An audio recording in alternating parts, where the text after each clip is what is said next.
Springboard Hangout is fun-filled, educative, and impactful virtual and TV conversations for young people. Discover and engage success stories and life lessons in the agriculture, agribusiness, and ATVET sectors. Join Comfort Okran on this adventurous and life-transforming journey this and every Saturday at 4 p.m. on Joy Prime and on Facebook at Comfort Okran and Ghana Grows. If you're a young person and you want to be a part of our various interventions, call or WhatsApp us on 0308-255-775 or visit www.springboard.com.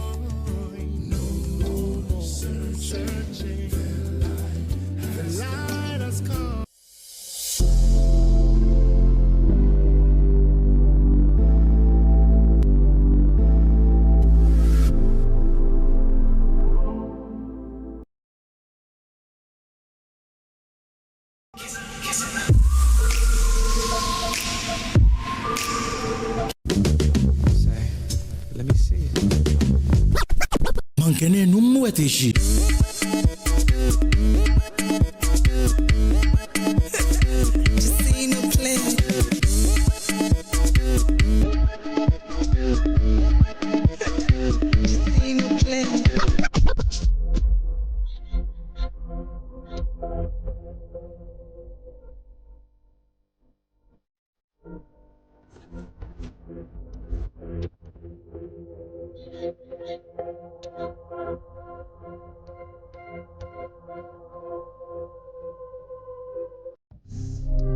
Are you ready to shop, network, and save big? Then don't miss the Joy Prime SME Fair 2025, happening from September 5 to September 7 at Good Park, Accra Mall from 8 a.m. to 8 p.m. 3 days to shop and discover unbeatable deals on fashion, food, technology, home decor, appliances, and more. All from Ghana's most exciting small and medium enterprises. Bring your friends, loved ones, and family and enjoy live entertainment, giveaways, amazing discounts, and more. Hey, yeah, don't come yo, don't come me.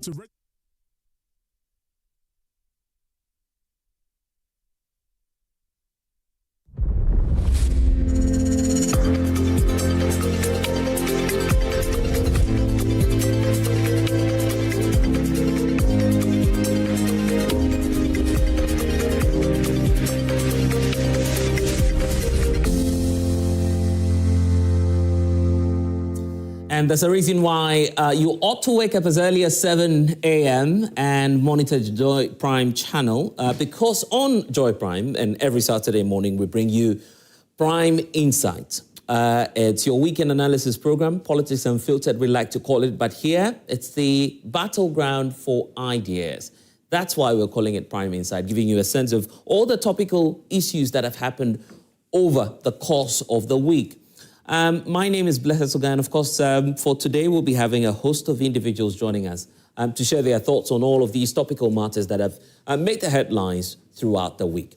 So let me give you a sense of what's going to happen for today. We're focusing on two key issues, starting off with this whole discussion about the Ridge attack on a nurse. It's an alleged attack, but the nurses union, the GRNMA, have decided to take on government over what they feel is that reluctance on their part to prosecute an individual named Ralph St. Phillips, who they believe or claim is behind the attack on a nurse at the Ridge Hospital. This individual, we understand, was at that health facility seeking for medical attention upon a delayed response, reportedly, from these health officials. We understand that this individual, Raffle, was the one who went on to assault a nurse and using some unprintable words, according to the nurses union, on this very nurse, a reason for which they want government to act. The health minister has been responding to that.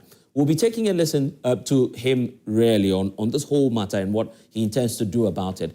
But the latest we are getting as of now this morning is that that same nurse, Chochu Odate, we understand, will be heading to court.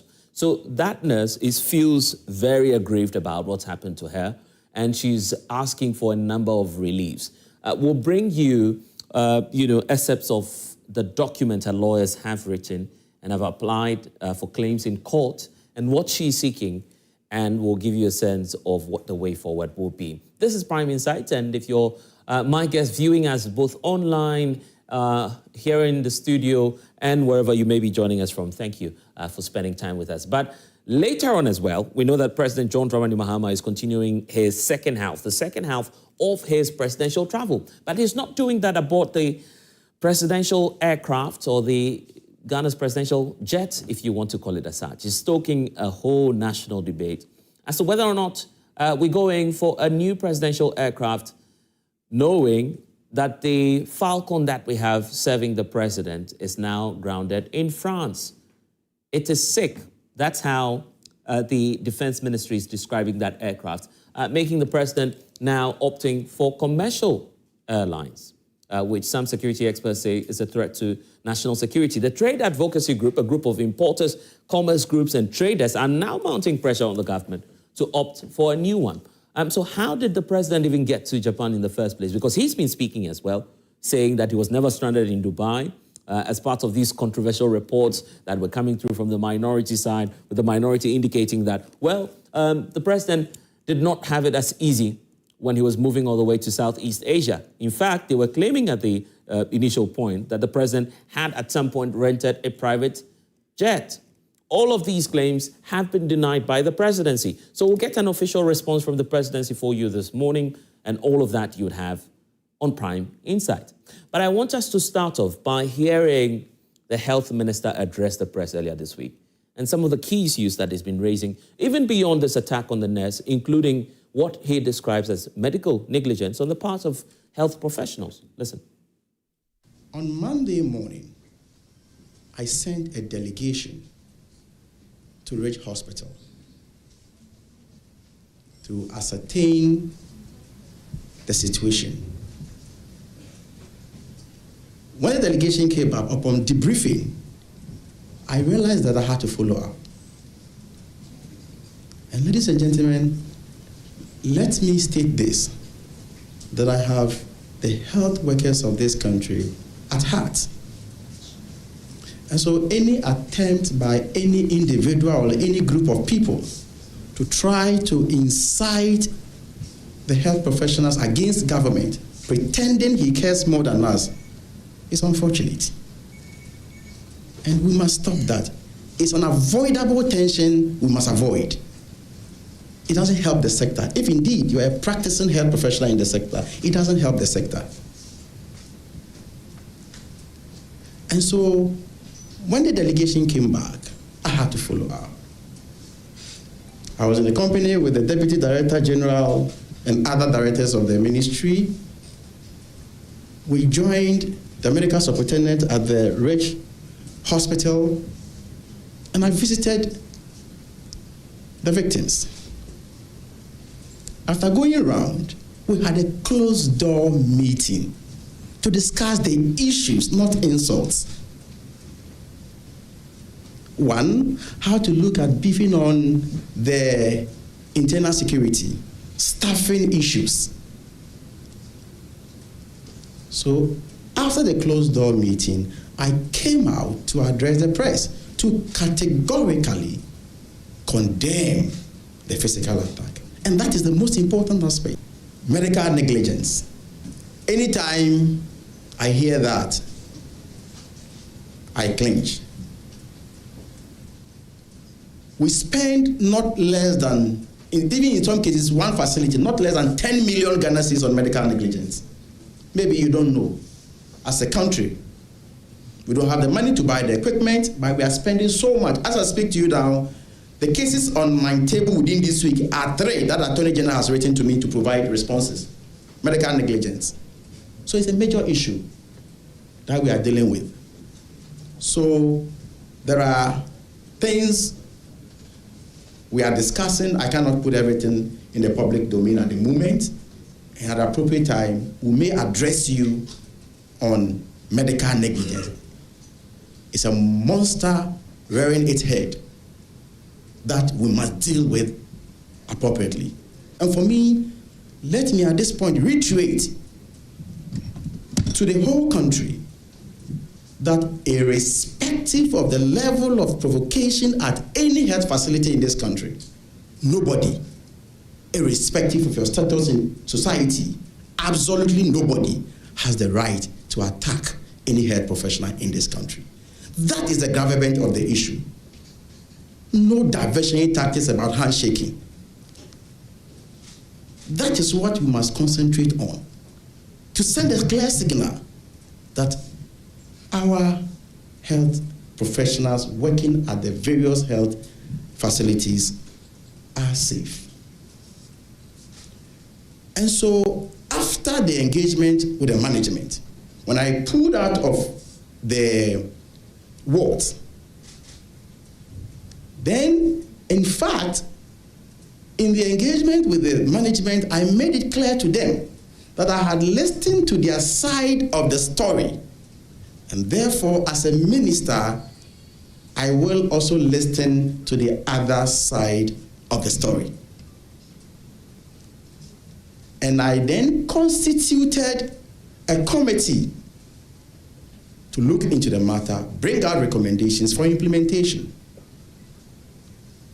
A lawyer, a nurse, a medical doctor, an auditor, an HR person to go into the matter. Now, when I pulled out, my attention was drawn to a gentleman called Ralph, who was at the center of the controversy. And so he was working towards us as a group. The medical director was with me. The deputy director general was also with me. Then I asked, why did you do this, gentleman? When I asked, most of you were there. I mean, the press, you were there. So you can attest to what I'm saying. You were there with me. When I asked him, the gentleman then stretched his hand, shaking me and trying to whisper something into my ears. Ladies and gentlemen, at this point, should I push the guy that don't whisper anything into my ears? Should I snub him? Should I shout at him? Even if that guy has been prosecuted and sentenced to life imprisonment, and he stretches his hand to shake me, as a minister, as a public officer, I have the duty to stretch and greet him.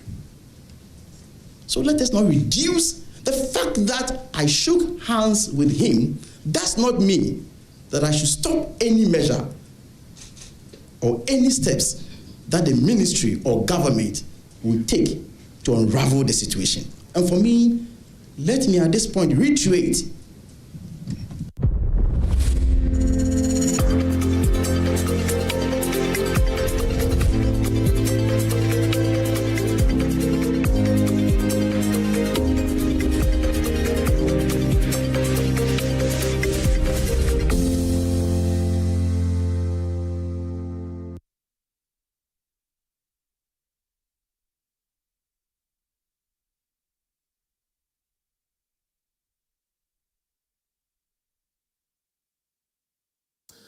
So thanks for staying with us here on the Joy Prime channel. This is Prime Insight, and you just had the health minister explain to you what is actually at stake looking at this whole issue about not just the attack on this nurse, but the fact that he believes there's a wide range of issues that ought to be addressed within the health sector, and that should include medical negligence. It's part of the concerns that the health minister is raising.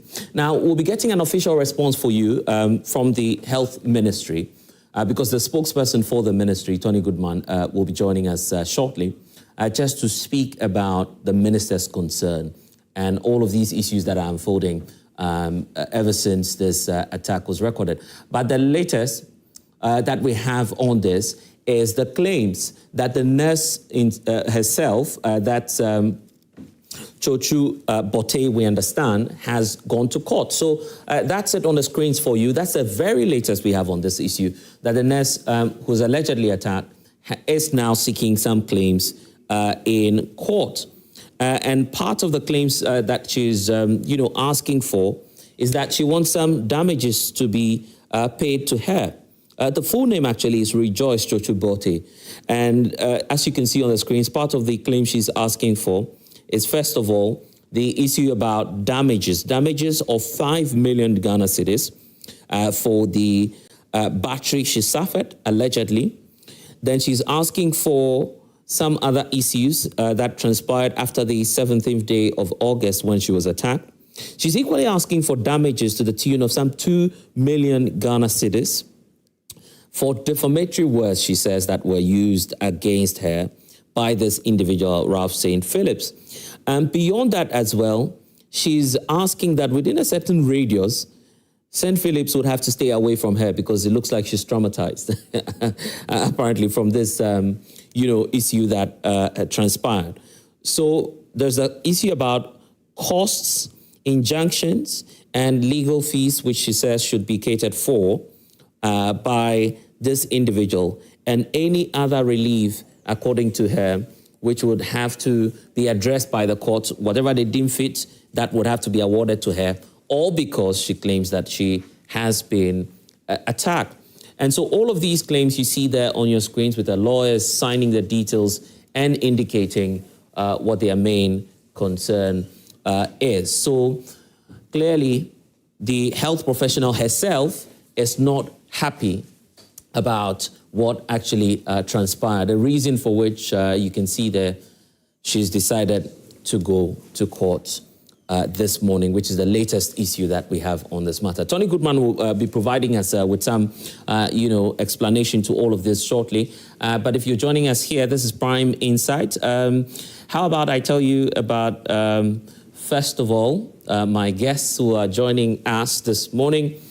Kojo Poku needs no introduction. He's a stalwart of the New Patriotic Party, and now with he has a new institute as well. It's been around for a very long time. For a very long time. Been around yeah, for more than 5 years. 5 years. Institute for Energy Policies. I see. Great. So, organization that I run. And it appears that that's been under the radar for some time because not at all. It's been very active. Yeah. I mean, a lot of the things when we were doing AKE, when we were doing COSECA, the PDS, as far as PDS, well, it's been around. So, yes, InStep has been there, and just that you don't follow our work. But now we're following that, and it's good to have you in our studio. Thank you. Ivan Che is a youth activist. He is also quite known on the television. A lot of people love him for his analysis and deep insight into matters. So you can see him joining us in studio. But we have great friends joining us from the National Union of Ghana Students, NUGS. Quite a great set of gentlemen I have. The ladies will be joining us also in the course of the discussion, so I hope we can have their questions and also interventions as well as we move on with the discussion. Titus Owusu Dako is part of the group. We have Bian Derek, who's also with us. Then Suleiman Ibrahim Musa is also here. We have Mashoud Said, who is also joining us this morning, and some of his other colleagues who will be introducing in the course of the discussion. Haruna joining us, and Fia and the others who will also be coming in the course of the discussion. So wherever you are, feel free to join us also if you're watching us virtually. All you have to do is to send your comments to our social media platform where we're streaming. We're streaming on Joy Prime. And so for those of you who are in NUGS, who see your colleagues here on the screens, you're not excluded. You can feel free and also, of course, get to be a part of the show. I'm sure that by now your colleagues are sharing the links with you. So you can just type your comments there in the course of the discussion. We'll definitely get to hear your thoughts. Because let me give you the first take, because the health minister is not happy about what's happening in our public hospitals, right? But the nurses are also saying, well, it's not because we do not want to work. We are being attacked. Some of our members, we're just hearing of Ms. Chochu, who's now going to court because she feels that she's been attacked by an individual, allegedly, Ralph St. Phillips, who came into the hospital seeking for medical treatment. He feels it's not being a priority. So, well, allegedly, and this is all the report from the nurses, the attack ought to come in. Looking at what's been happening and the banter between the health minister and all of these health officials, how do we resolve this, first off? It doesn't come as a surprise. Right. Anybody that has been following the trend of the nurse fraternity, the nursing fraternity, I have had a cause to say on various platforms that something needs to be done. You realize that in the healthcare, we look at quality of service, proximity of service, and affordability of service. In the past, everybody have looked at some parts of it. Presidents in the past have looked at affordability with the national health insurance. Then by expanding the number of hospitals available to us through the Agenda 111 and all the other programs that subsequent governments have done, you look at proximity of service. Right. But the main bane where we have a challenge today is what? Quality of service. And that is where nurses come in. Look, when you look at healthcare, nurses are the foundation of healthcare. Now, if you go back and look at Miss Nightingale when he first came up with the noble profession of nurses. And you know what nurses and doctors do, for me, I take out my hat every day because I can't go anywhere near that profession. But they have put themselves out there. But gradually, we have gotten a very noble profession that not people who have a passion for nursing is doing nursing. It's people who feel that I don't have anything doing, there is no jobs, what can I do? Oh, you are giving alawa to go to school, so why not? I know some politicians, let me go and do whatever. You get into nursing, you finish, you get posted, you get alawa along the way. And it is just becoming one of those institutions that people just get into because there's nothing to do. Right. Forgetting the inherent nature of the job that they've taken to. You are a first line of human life. So yes, people go to hospitals and you have nurses on their phone. Really? You've had that I've seen it. It's not experience. I have seen it. Right. You in the hospital and the nurse is on his phone. There was a need for the minister to actually come out and issue a notice. The National Health Service issue a notice that nurses are not supposed to take their phones to the working areas. Why is that? So the quality of service, which is given by the nurse fraternity, has depleted. I'm not saying that all of them are like that, but it takes only one bad nut to make the whole rest of the bag of nuts called spoiled. So there is a problem with the service they offer. The lackadaisical attitude they have in the hospitals, the way there is no level of urgency. Look, I have a cat here. Right. It happened around 2 a.m. in the morning. Right. I went to Confanoche. I left after 1.5 hours to go to a private hospital around 4 a.m. No one attended to you? It was that bad. And to the extent that in the morning, because I now complain, this is like some years back, there were some Cuban doctors who were in and they were doing some program in Confanoche. They called me back to listen to what happened and they said, look, they're going to make sure that things are run. It is that bad. So you've been at the receiving end of what we're talking about? Yes, this cat. It happened at 2 a.m. But some would say... So the point is that, let me land. Right. The point is that it doesn't also make the other side right, where people are having to go in and attack people doing their work because of problems they have. Yeah. There should be a channel of redress. So in the tree, yes, utu okrafono. Na what to a friend say a jamasofo. What's I say? What's the other one? Mouse. When you're advising the mouse, they're also advising the cat, right? So the funny thing is that somebody going in to attack nurses, it's not right. But it is the distress. It is that thing where, look, nobody goes to the hospital for the fun of it. You go to hospital because you have a need for care. And when you go, the very people supposed to give you that care at that vulnerable moment of your life is just having this lax attitude towards your life. You'll be infuriated. Yeah. So that is the problem. We need to look at the kind of service we are getting from frontline nurses. It's a problem. But an attack should not be justified. Not at all. It's not. That's what I'm saying, that it shouldn't be. And again, we can go on to look at security at the hospitals, right? It's easy for anybody to just walk into a hospital. It shouldn't be. I mean, there should be a certain level of security for the staff to feel safe in that environment. But when we now go that step further to look at all these things, it doesn't even mean that, and somebody who is very, my mother or my father in that critical point of care, right, would send me across that line. Because if I see that I'm in that short time of losing my loved one, right? And somebody doesn't care. And if you see how, because they see death every day, you see how doctors and nurses announce death and deal with death and all that. It's their nature of their work. It's like you go to a mechanic and your car has a problem that you are even having problem to drive the car 1 mile. the mechanic come and said, "Oh, boss, really, I have to drive it to the shop." I'm like, "How are you going to drive the car?" Drive it? So don't worry, I'll drive it. And in fact, he will drive the car. So because they see these things every day, they have an approach different to ours. But they should understand us. Yeah. So the infuriation that comes with the attack, for me, is unwarranted, but it only brought about by the attitude and the quality of service that we are getting in the hospitals.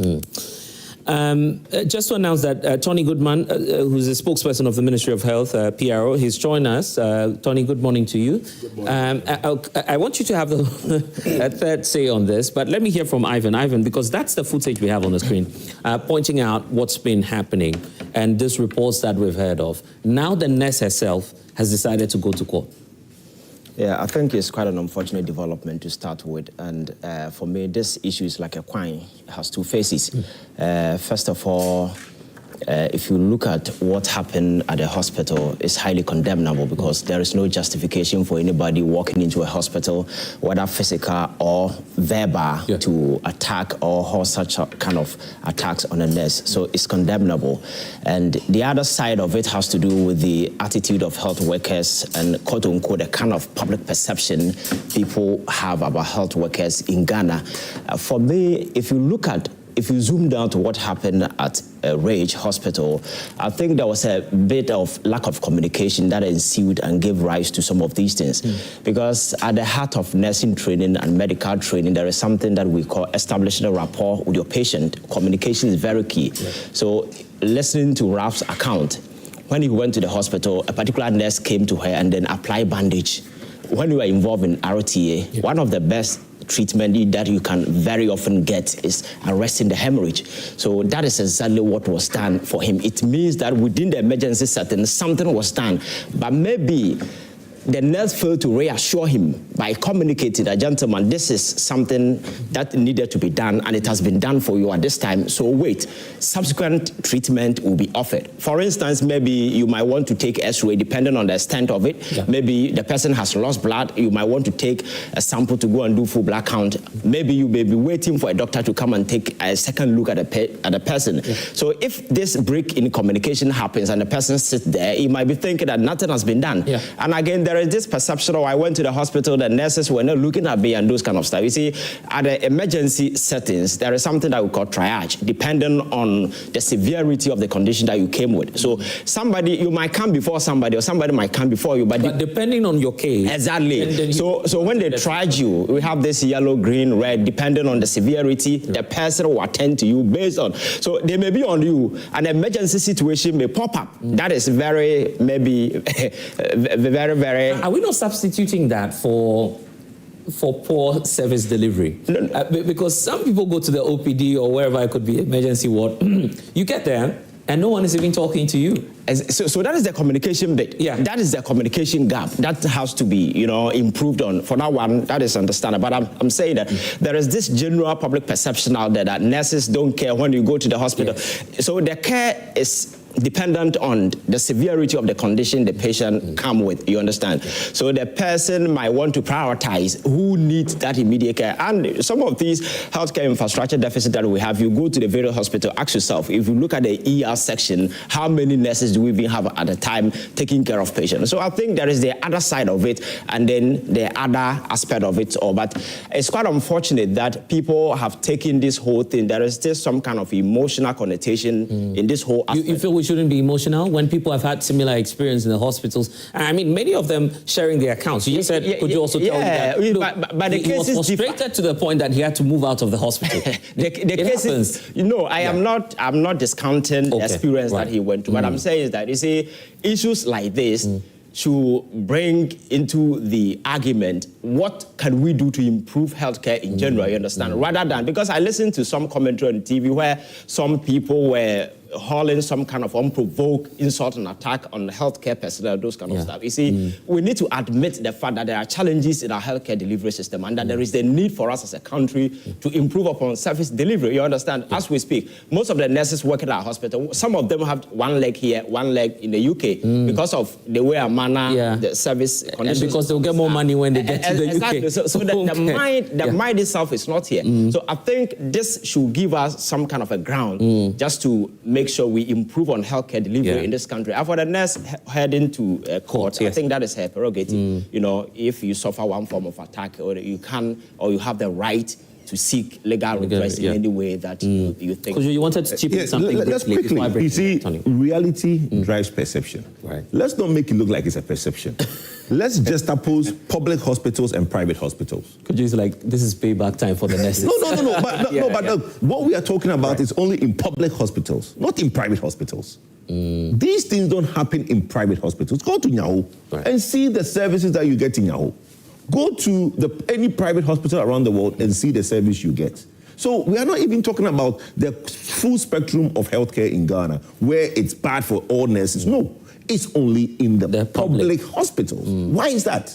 So let's not make it look like all nurses are bad and all nurses in healthcare delivery in public hospitals are bad. But majority of the problem is in the public hospital. Thank you. Tony, you want to come in now? Because everyone is looking up to the health ministry to act. The health minister himself has been under a severe, well, I don't know if that's severe, but he feels it's a severe attack from the unions. Because the nurses feel that your ministry, you're not really acting, you're not protecting anyone. You should have gone after this individual who allegedly carried out the attacks. Let me first sympathize with the lady who was allegedly attacked, and then say that some of the perception about this whole issue is born out of political sentiment at times. When this thing happened on Sunday, on Monday, the minister sent a delegation to the Ridge Hospital. The team came back and said, the staff there are down-spirited. The minister said, no, let me go there and just encourage them. He moved into the hospital, went to the gentleman who was brought in before this whole thing happened. He was given a briefing on his situation, met with the nurse in question, spoke to the nurse, and encouraged him and said, whatever you have lost, I'm going to provide them to you. Right. And told the medical director there that, please, take good care of this lady. I'm going to be receiving briefing on her situation. From there, he moved into a meeting with management and told them clearly that he's not going to allow this to happen. He's here just to send a signal to anybody who think that you can go to a hospital and then, happy or not, and decide to attack any professional worker. And asked whether they have actually reported this matter to the police. They said no, the police came here, during the altercation, the police were there. So the police were, they said, no, go and make official complaint. This is from the minister to them. That was done.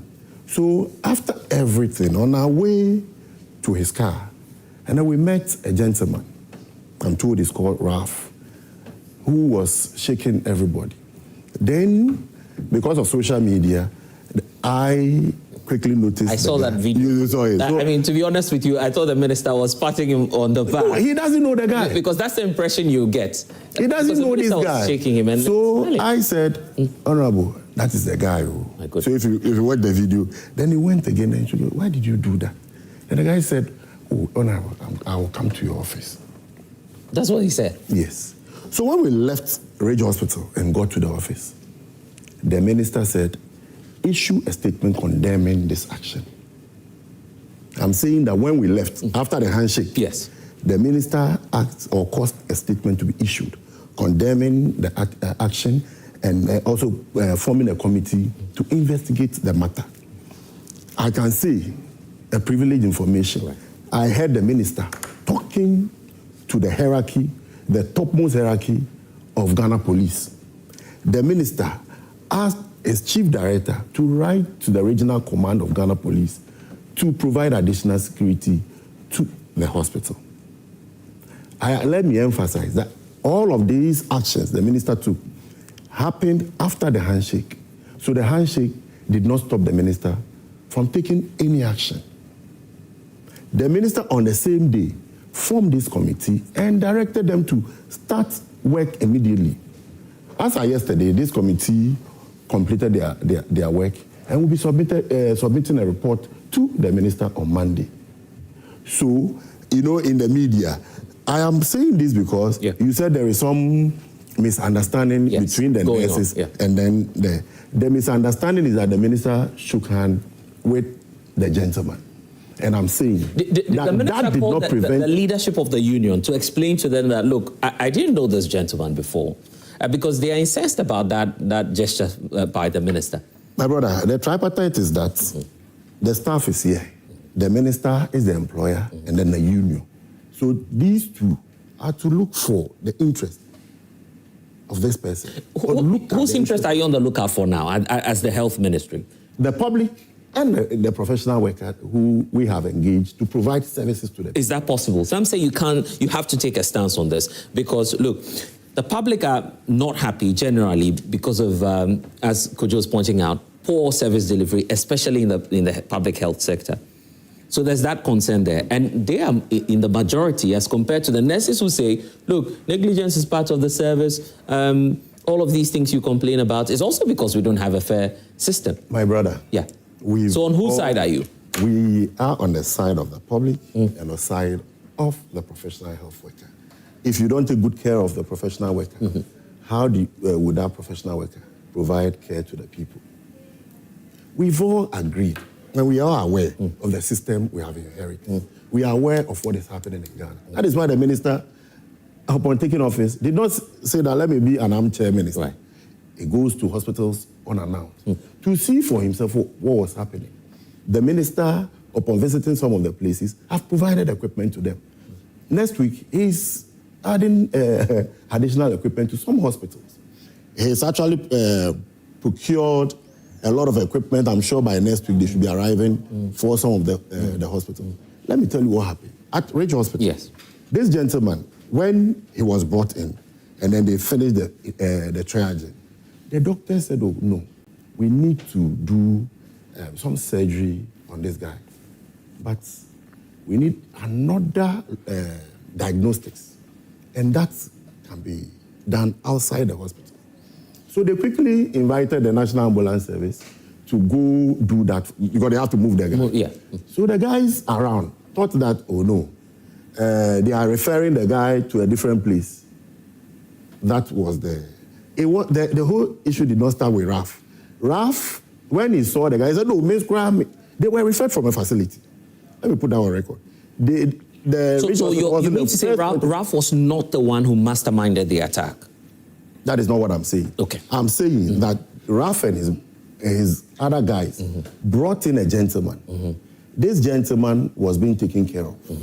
And then at a continuum of care, Raf thought that they were referring the guy outside Ridge Hospital. And he said, I also have this bruise on my hand. Please take care of me. Then at that process, they said, no, let's deal with this, your guy. We want to because your report is ready. That's why I'm asking the question before I bring in the other panelists. You won't get anything from the report. So we can... No, but in the end, is it conclusive that Ralph was the one who masterminded the attack? Or perhaps was it part of the attack? I cannot say for now. The report is ready. The investigation are currently ongoing criminally and administratively. We have also... But from what you know, Ralph was not the one who attacked. What I know is that Ralph has caused his lawyer to submit a written report and has also provided evidence to support his report. Now the nurse has gone to court. Is that not an indication that government is not willing to prosecute this matter? No, the minister directed them to go to the police hospital, the police at Banter. He's also asked the IGP to provide additional... Yes, but now the nurse herself is asked the regional command to look into the matter. That is a criminal aspect of it. She has the right to go to hospital anyway, but I believe that what the minister has done, at least suffice for a person who is ready to actually lead the health sector. You cannot agree with me that he didn't go to sleep. The Ghana Health Service should have, he could have directed the Ghana Health Service, please deal with this matter. But he decided to deal with the matter. Is the minister, and one more, is the minister having issues with GRNMA? Over the week, the course of the week, we've seen, lots of your communicators condemn the leadership of the group because you guys claim, and I'm not sure if that's the position of the ministry, that they are not, working in tandem with you. They seem to have some political leanings, a reason for which the minister is acting the way he is. No, we believe that they are just not being fair to the minister. They've shown a lot of disrespect to the minister in the past and currently, and we believe that it's not supposed to be the posture of a group that is supposed to work with the minister to improve upon service, to also look at the welfare of their members. If you call a minister a farmer, the minister is already a farmer. And I believe farmers are also an important group of persons in this country. It is not right. It means that to denigrate your own minister, that is not right. We have come out to say that it is wrong and it's condemnable, and that is it. We leave it at that. Have they apologized? Have they called the minister just to apologize, maybe? Let me tell you, the Minister of Health. Yeah. For him, if he feels strongly about something, he will come out to say it. Yeah. And that is it. He's come out, he's made his point clear, whether they feel that they have wronged him and want to apologize, why not? But you feel they should apologize? I believe they should do that. Because it's in our own interest. I mean, the worker and the sector to have that collaboration, to have that good relation with your minister. No, maybe it may happen, one out of misunderstanding. Yeah. So just come around the table and apologize. Apologize and let's move on. Kojo, do you feel that the minister deserves an apology? One of the leading members of the GRNMA says, well, the minister needs help. He's not a technocrat. He doesn't understand what goes on in the health sector. And since when has ministers of any sector has to be a technocrat of that sector? You see, I don't even see where the politics in this come in. I honestly don't get it. When my brother said part in politics, I don't even get where the politics come in. The lines are clearly defined. It's when people don't want to do the right thing. Then they try to bring in the quote-unquote politics. Because they know that the minute it gets MPP, NDC, then the conversation is lost. But you feel we need to move away from that? 100%. Why? Because the minute it becomes MPP, NDC, the conversation will be lost. Because the minute I take the MPP entrenched position and my brother will take the NDC, then the conversation is lost. But let's look at the problem that we are dealing with. We have never had a situation where, look, let's go back in history. Ministers have never been, and it's always said that when you put somebody who is a doctor as a minister of health, he doesn't perform well. Best performing ministers in the health sector has been those who are not doctors. And you see, health administration is only in Ghana where we think that health administration should be performed by doctors. No. The administration of the health sector is not supposed to be by the doctor. What did he go to school to learn? He's a medical doctor. How does that come into administration?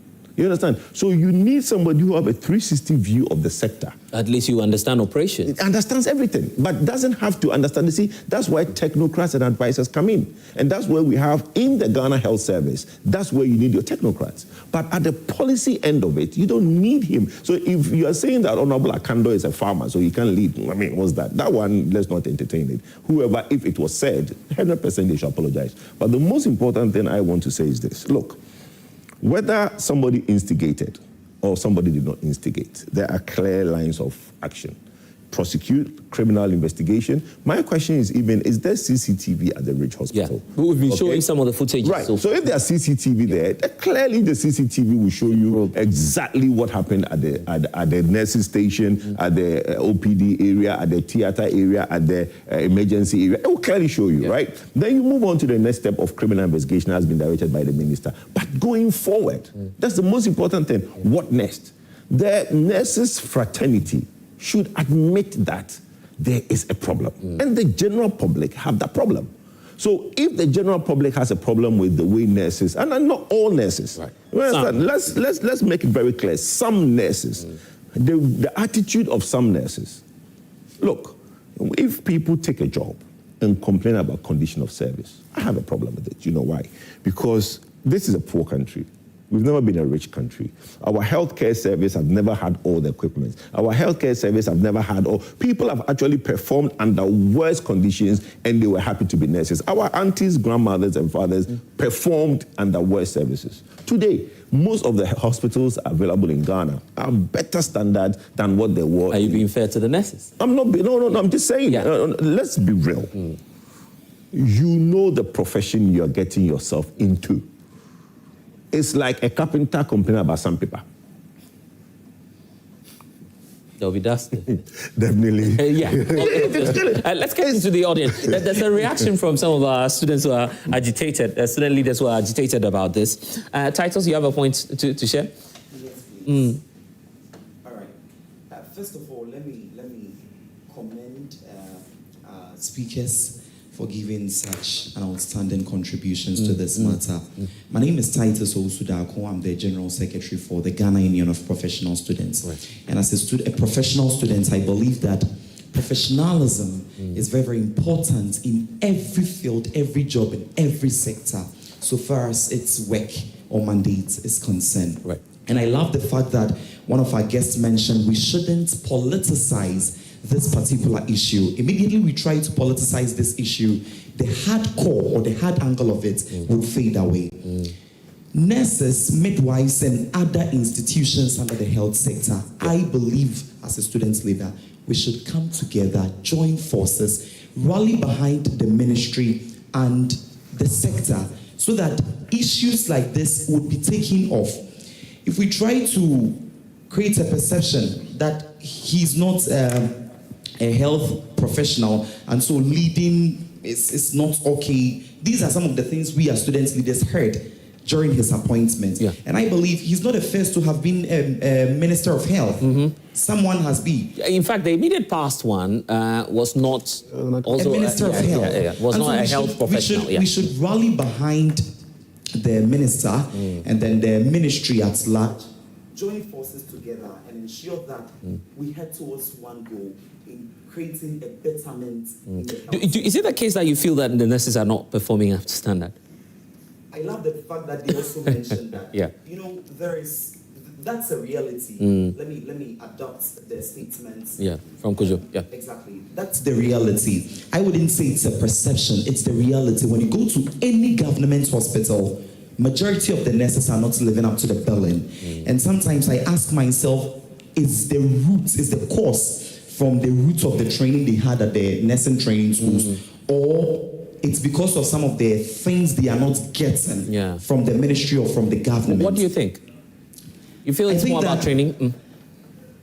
The training has a role to play. In as much as the training has a role to play, the government, leading by the Minister of Health, should do certain things that would motivate them to wholeheartedly serve and live up to the bill. Thank you so much, Titus. I'll put that to Tony shortly. Let's take more of the comments. There's a gentleman behind. Okay, before I come to that, all right. You just take that for me, Derek, and then I go. Thank you so much.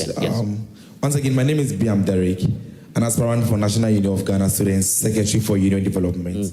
I mean, this is one of the very critical issues in our country that we shouldn't, one way or the other, take it on a lighter note. You know, we've all attended hospitals before, and it's a process, one way or the other. As rightly stated by one of our guests, no matter how serious your condition is, you must go through a certain process in health care delivery. So I think with this particular issue, I will speak about the communication between the health practitioners and then the minister and the patient. I mean, in the hospital setting, yes, right. So whether or not communication was rightly delivered or not, I am not. We shouldn't, of the view, defend the fact that the whatever happened at that particular instance is bad, and we should not on any day entertain that. But the nurse says she was abused verbally also, you know. Yes, that is particularly a point I'm coming from. That as much as that is concerned, as a student leader, I believe that there is a concept that we should drive at. There is a procedure that everyone should follow. as whoever you are, you are. I mean, whoever you. So that is why some government appointees sometimes when they attend some hospitals, you see that they proceed them to different hospitals. Yes, that means it's a process. So whether or not someone fall under that procedure or you fall under that category or not, you should follow that procedure as much as healthcare delivery is concerned. Right. Thank you. Thank you. Let's go behind. There's a gentleman there. Kindly introduce yourself and then share your thoughts with us briefly. All right. I'm in the person of Achulu Abdul Baki. And then, we can hear you, yes. Yes. First of all, I appreciate the fact that we are all on the same page, talking about the fact that our health professionals should try to be more professional in their dealings. And also, let's also condemn the comments from the union to the minister. But I think from the demeanor of Mr. Tony, you can see that he's finding it so difficult to defend the relationship between. Are you sure about Yes, he's finding it difficult to defend the relationship between the minister and Ralph in particular, because this is a darling boy to the current government. I don't think if it's any citizen at all who perpetrated this crime would have been working freely. We urge that the gentleman should be apprehended and he should face the full rigors of the law. Let me end my statement by quoting the German theologian, Pastor Martin Niemöller. He said, first they came for the communists and I did not speak out. They came for the socialists and I did not speak out. Then they came for the trade unionists and I did not speak out. Then they came for the Jews and I did not speak out. When they came for me, there was no one left to speak out. I thank you for your attention. They'll come for the minister, probably, as you want to say. Anyway, if you have some more comments, you can pass the microphone. I'm sure some of your colleagues will also share their thoughts. But let me put that to Tony, then I come to Ivan and Kojo. First point to address, Nook says, is it more about the training or you're not providing for the nurses as you should? Yeah, thank you very much. I believe it's attitudinal. It is, because we've given enough training. This morning, I woke up, opened my WhatsApp, and then there was this senior nurse sending a message, said he believes that maybe at that point, they were overwhelmed by the number of patients that were rushed in. So going forward, we should actually get a dedicated client service person who have that interface with the general public and then explain issues to them. I believe that is actually the case. Our nurses internationally have been acclaimed as the best. If you go to UK, Ghana's nurses are actually performing wonders there. If you go to US, it is not about the training. We have about 13 countries coming to Ghana to actually solicit for our nurses. So I believe it's attitudinal. I understand the plan is to ship some of our nurses out of the country. Kojo says we don't even have enough. So why are you taking the little that we have to the UK and the other parts of? Yes, for how many years now we have a lot of nurses who were not recruited. About 70. Currently, we have 70,000 health workers who are home, and if it is not possible to even recruit all of them at a go. So if you can move them around, they make money. You don't waste their profession here, and also cause them to engage in some deviant behaviors. You would prefer to do that. That let me quickly go to the point that we are struggling. We are a darling boy of struggling the NDC, to defend. I have said earlier that the minister did not know this gentleman. I prompted him that is the gentleman. As to being a darling boy, every Ghanaian is a darling boy to this government. Okay. Every Ghanaian. Are you sure about that? That I doubt. You wouldn't agree with that. Because we have entrusted this country into the hands of this government to protect everybody and protect. So Kojo is a darling boy. No, that one. Kojo is not a darling boy. No, me, I'm a darling boy, but I don't think that the people out there feel. The current we are enjoying in this country, current. But I'm not enjoying some. Ivan, are you enjoying something like that? We are enjoying it. It's not to just raffle. Right. So I believe we should look at this issue dispassionately. We should not, as said, politicize it. The criminal aspect must take it forward. But you are certain that based on what the minister, the orders is giving, something will be done? No, yeah, that is why I keep stressing the point that after the handshake, he's taking a number of actions. He's taking a number of actions. The gentleman who was arrested, who came with Ralph and was arrested, it was after the handshake. I see. So the handshake has not prevented anything. The criminal aspect, we've allowed the police. But you're confident he'll be dealt with, or any other person involved? That I cannot say. But I don't work with the police. I work with the ministry. We will look at the aspect that looks at improvement in the system. So based on the report, finally, again, just another attempt on the report that is now ready. When will it be presented to the minister, and what's the minister expected to do with this report that is being presented? Yes, by Monday, the report will be submitted to the minister, and he will look at where we need to strengthen the system, where we need to improve upon the current services we have. Don't forget that one of the terms of reference is to look at the delay, what actually caused the delay. If we need to improve upon the areas of delay. Because you remember the minister went to Achimota and Ofanko recently. Yes. And some of the workers mentioned that we were here. Minister, 4 hours, 3 hours. It is one of the things we are currently looking at. Should we introduce the appointment system where if yours is not critical, we give you afternoon, give somebody evening, and at that point, and then focus on those. In fact, looking at this facility, this is the regional hospital. In some other jurisdictions, you wouldn't walk into such a facility without an appointment. Yes, so somebody going with just bruises on their hand is also, so it is education. We need to educate our people, get them to understand the way health service delivery or the health system is in Ghana, and then add more. You know, this is just the phase 1 of Regional Hospital, and look at, just go there from Thursday or Friday. It's I call it market day. You know, even a private hospital, what they do is that they keep the people getting to the end of the week.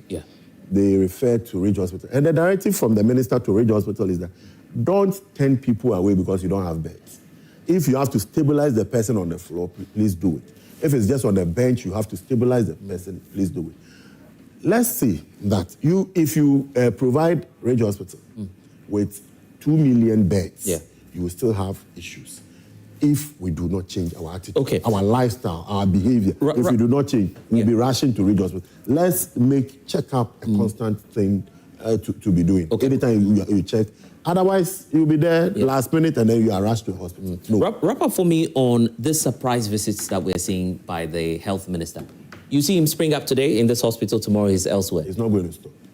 Oh, really? Yes, he's not going to stop. We have monitoring unit, we have evaluation unit, even at the ministry, Ghana Health, at the district. So, yes, but we are still complaining.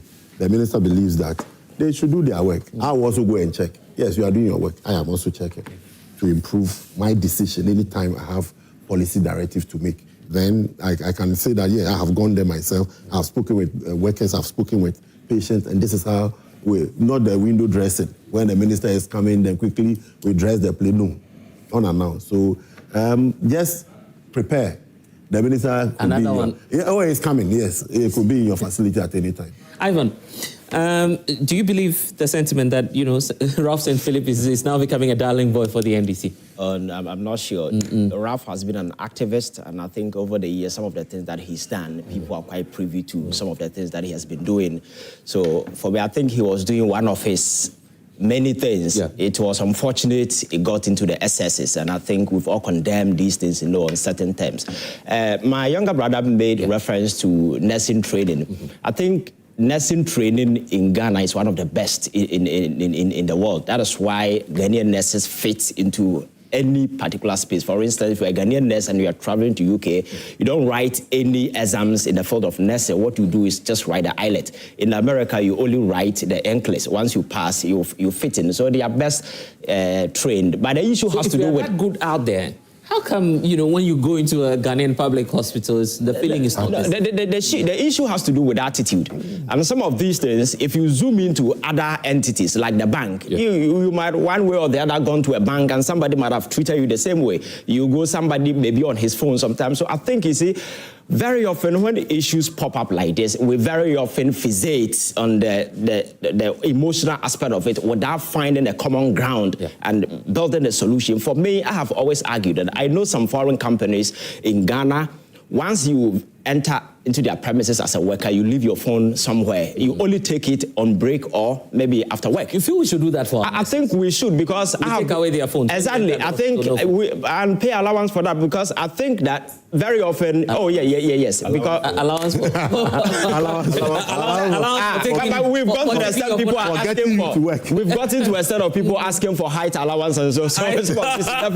I'm saying what will probably come up. What you're saying is, they should leave it in their locker. We pay nurses for keeping their phones away. I'm just making a point that people were making demands for height allowance. So definitely, if you ask them to put down their phone somewhere, they will be. That is not what I'm stating. So that is the point.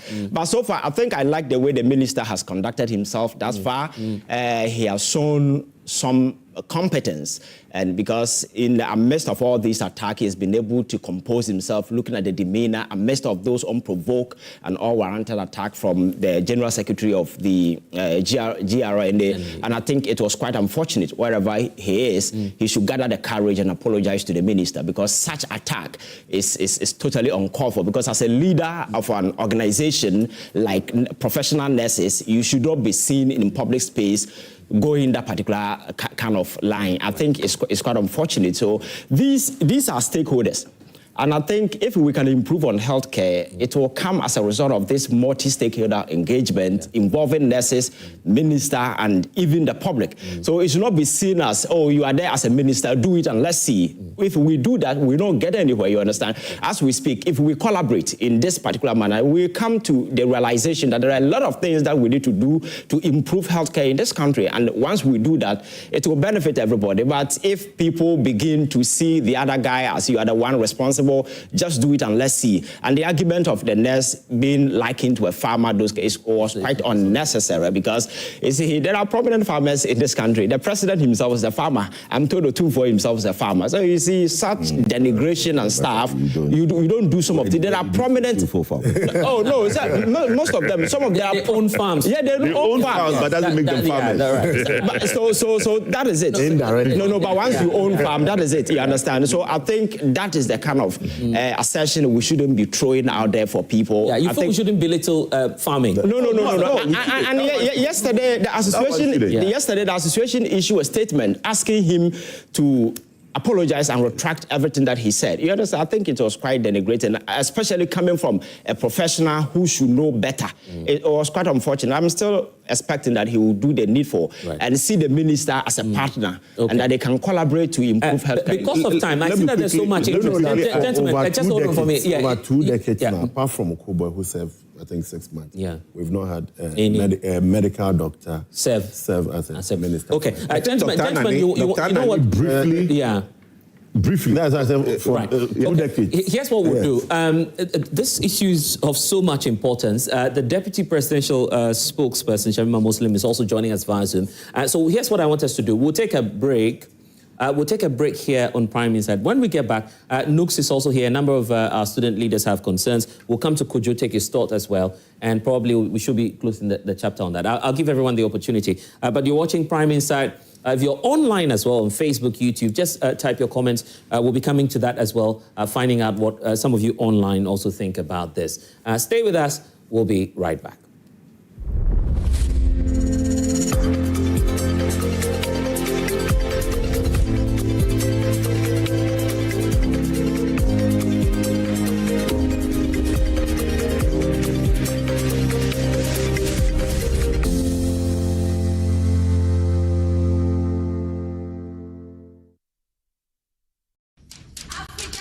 In every community, the skyline is dotted with uncompleted buildings. Some at the foundation and others at lintel or roofing level. Each one tells a story, a dream, a home in the making, because home ownership remains one of humanity's greatest desires. Wherever you are on this journey, whether you are breaking ground, building up, or simply furnishing your space, the Joy News EcoBank Habitat Fair is designed with you in mind.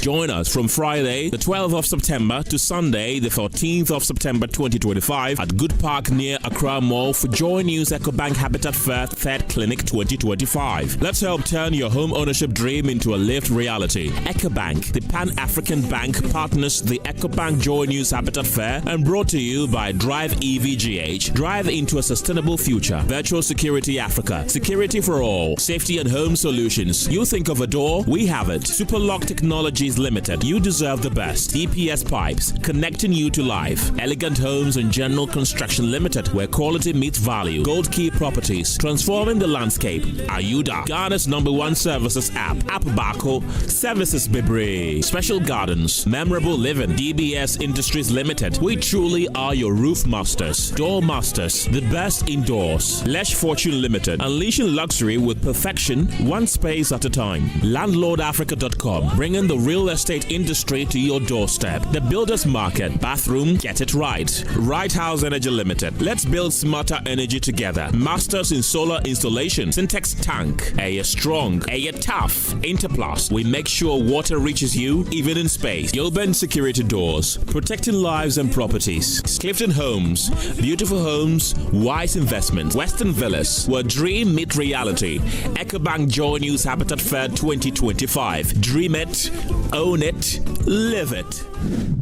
Prudential Life Insurance proudly presents the 6th edition of Who Ride Accra 2025. Whether you're a professional cyclist, an amateur, or just riding for fun, join us for the biggest cycling event in Ghana on Sunday, 31st August 2025 from the Black Star Square. Check-in begins at 6 a.m. and race starts at 7 a.m. For professionals, please register through your clubs, and for amateurs and enthusiasts, register online at prudential.com.gh or dial *778*001# and follow the prompts. Registration stays open until 24th August and it's free for all, including persons living with disabilities. Ride for a chance to win up to 15,000 Ghana cedis, branded medals and gifts from sponsors and partners. Who Ride Accra 2025 is supported by Ghana Cycling Federation, Multimedia Group, Footprint TV, Decathlon, Fit Trip Gym, Sonotech Medical and Diagnostic Center, Lake Country Mineral Water, Reggie's Juice Bar, and Funtopia Games. Terms and conditions apply. For more information, call 0202-018-870 or 0302-738-727. Who Ride Accra? Ride for life. Sister, me dad, dear Betsy, dear, and me, I'm shishimi. I could eat that. Me many tears, some of them is a kind of set. Made us with it. Sika, sit down to the moon. Juju so more. Baggy the one, yeah. Remember, be free. So, what you say bag now, ma? One number to show. Wow. That's a minute one for you, Banana Solio.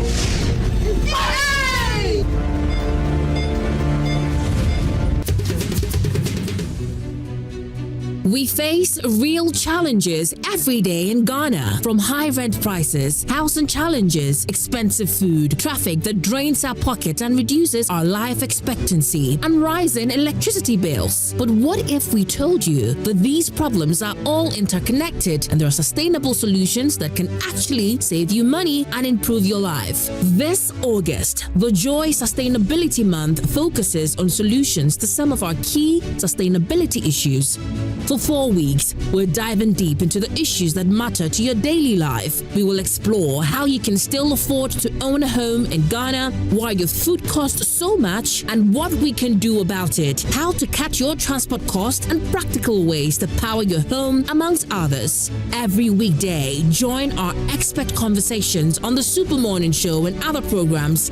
This is not just talk, it's about real solutions for real Ghanaians, because sustainability isn't just about the environment. It's about sustaining your wallet, your family's future, and Ghana's prosperity. The Joy Sustainability Month, starting 4th August 2025. Your sustainability future starts with the right conversations. The Joy Sustainability Month is brought to you by Joy Business and supported by Fidelity Bank. Believe with us.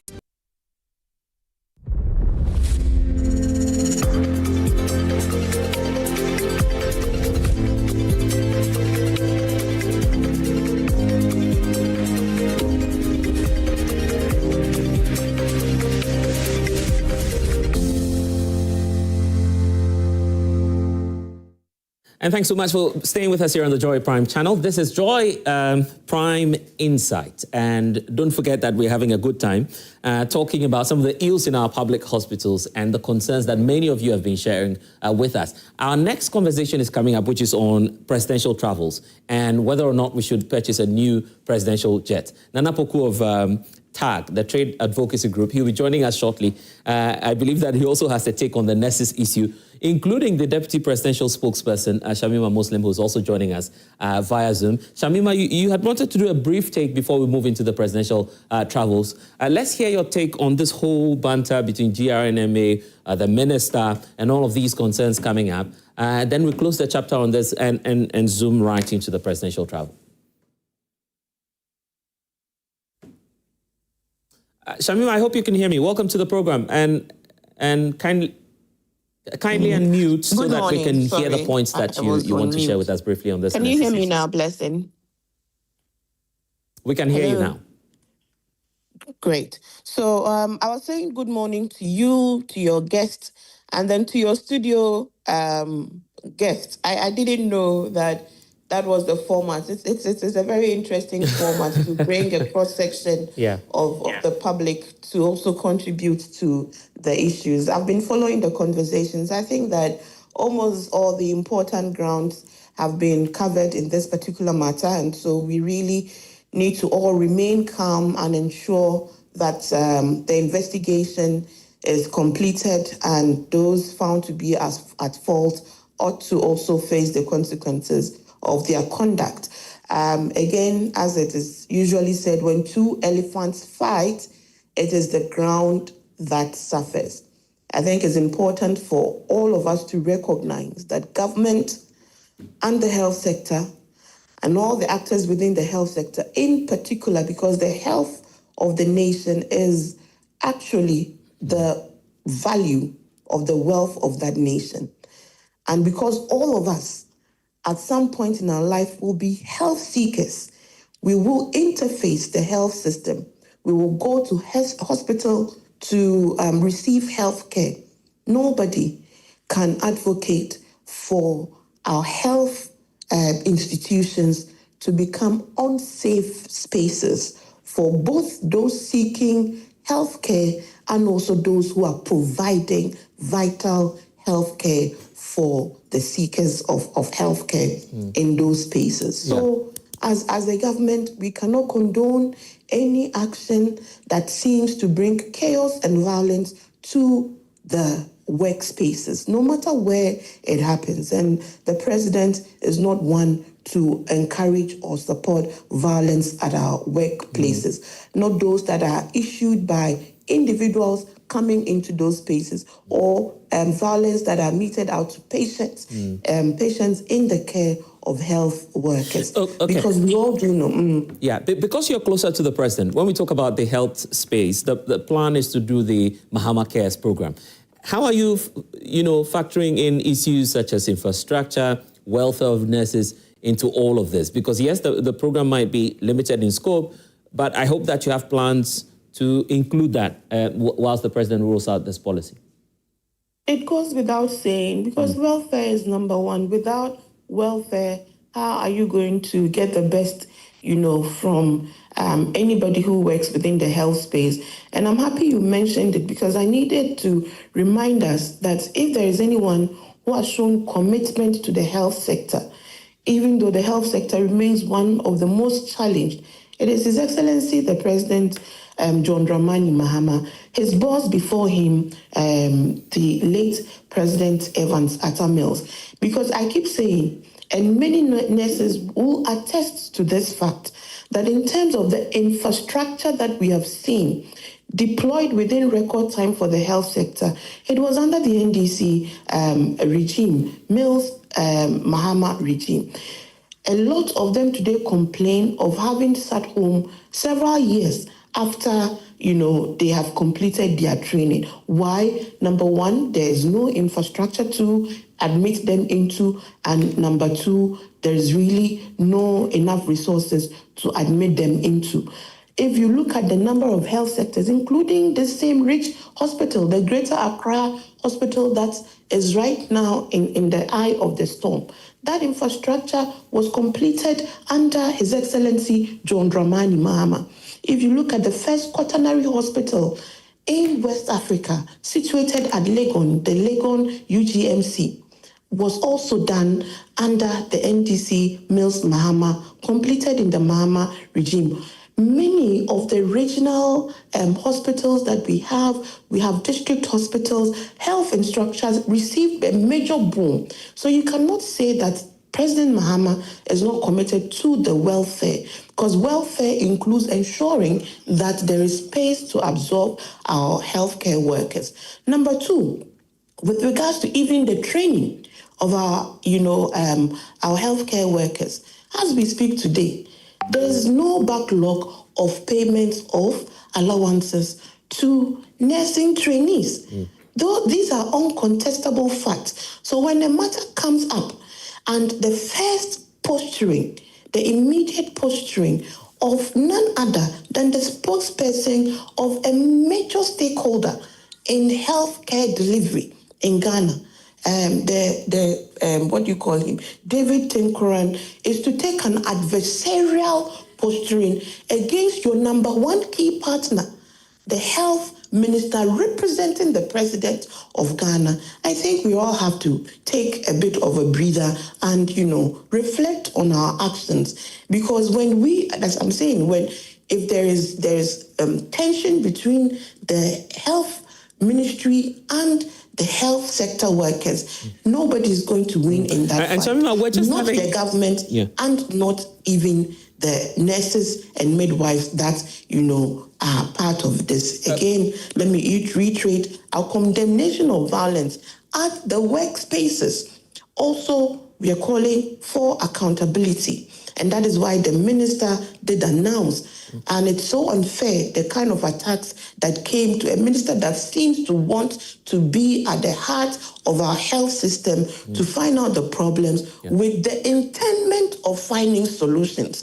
Otherwise, he will sit in his offices. I see. And then reports will come to him. But we have seen him visit hospitals, visit regional hospitals, all with the intent of bringing a certain, sanitizing a situation that involves complaints between health seekers as well as, medical officers. Yeah. Shamima, thank you.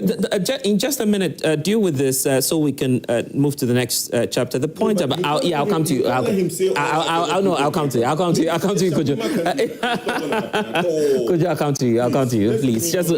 I'll give you that time. Shamima, the point about the nursing training allowances is quite a controversial one. We're having a conversation in the newsroom the other day. If you look at the allocations we're making to these trainee nurses, the feeling is that why don't you reallocate that into other priority areas? Maybe welfare for those who are already in their service, which is trained, or providing more infrastructure. You made the political promise to pay, by the way. That promise was not made in a vacuum.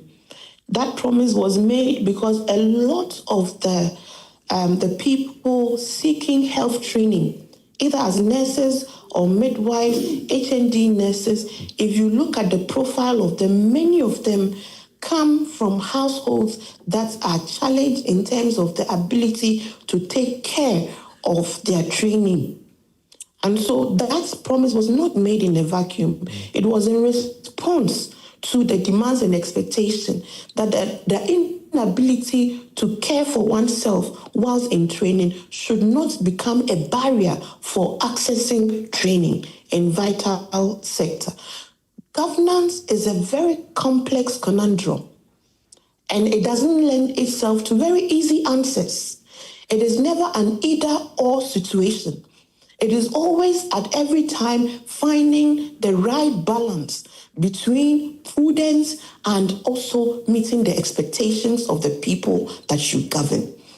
And so that kind of conversation will still continue. Right. If there's a negotiations and discussions between, because again, one would say that as for you, say you have finished and you have gotten a place to work. So now you don't care about what we are going through as trainees who are finding difficulty in training. I see. It is the same thing. In some places, it should be free. Educating your citizens should be free. In some places, educating medical doctors is free because they are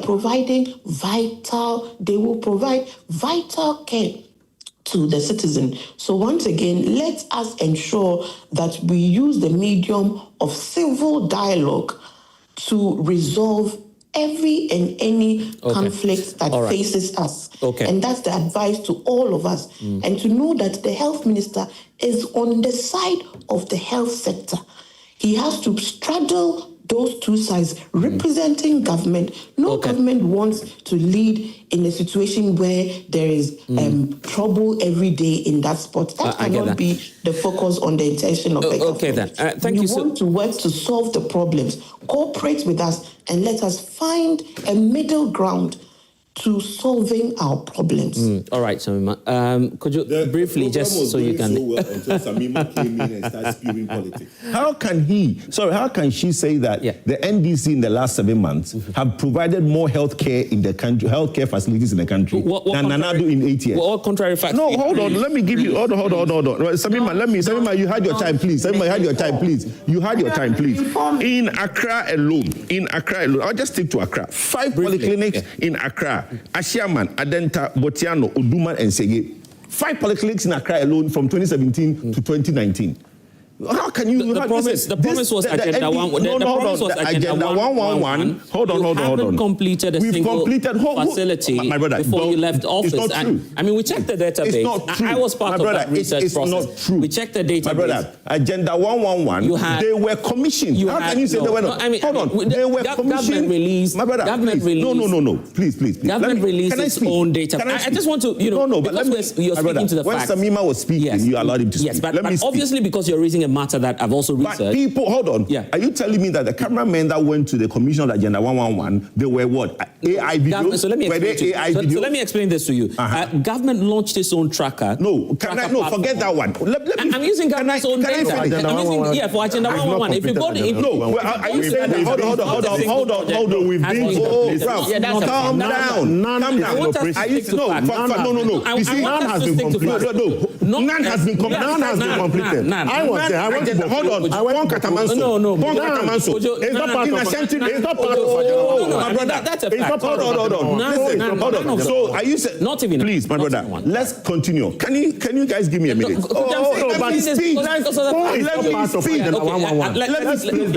Let me speak. No. Listen, he's using... You are using 2 different words. Right, okay. Operational of completed. What is it? Not completed. What is completion? When we got there, there was this equipment on the table and they were still... plastering the... Hold on. Which one did you get there? Which one? Just one you are I said, but they said they completed Which 2? And then we've got to. That's what I'm talking about. My brother, let's not turn... No. But I'm giving you database. I'm telling you.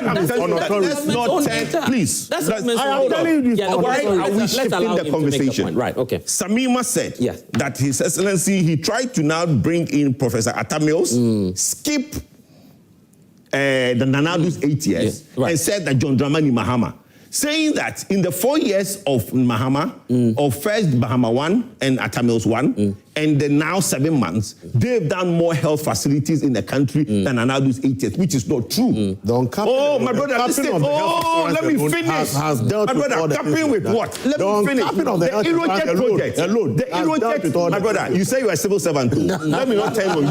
You said you are a civil servant. Okay, could you land on the point?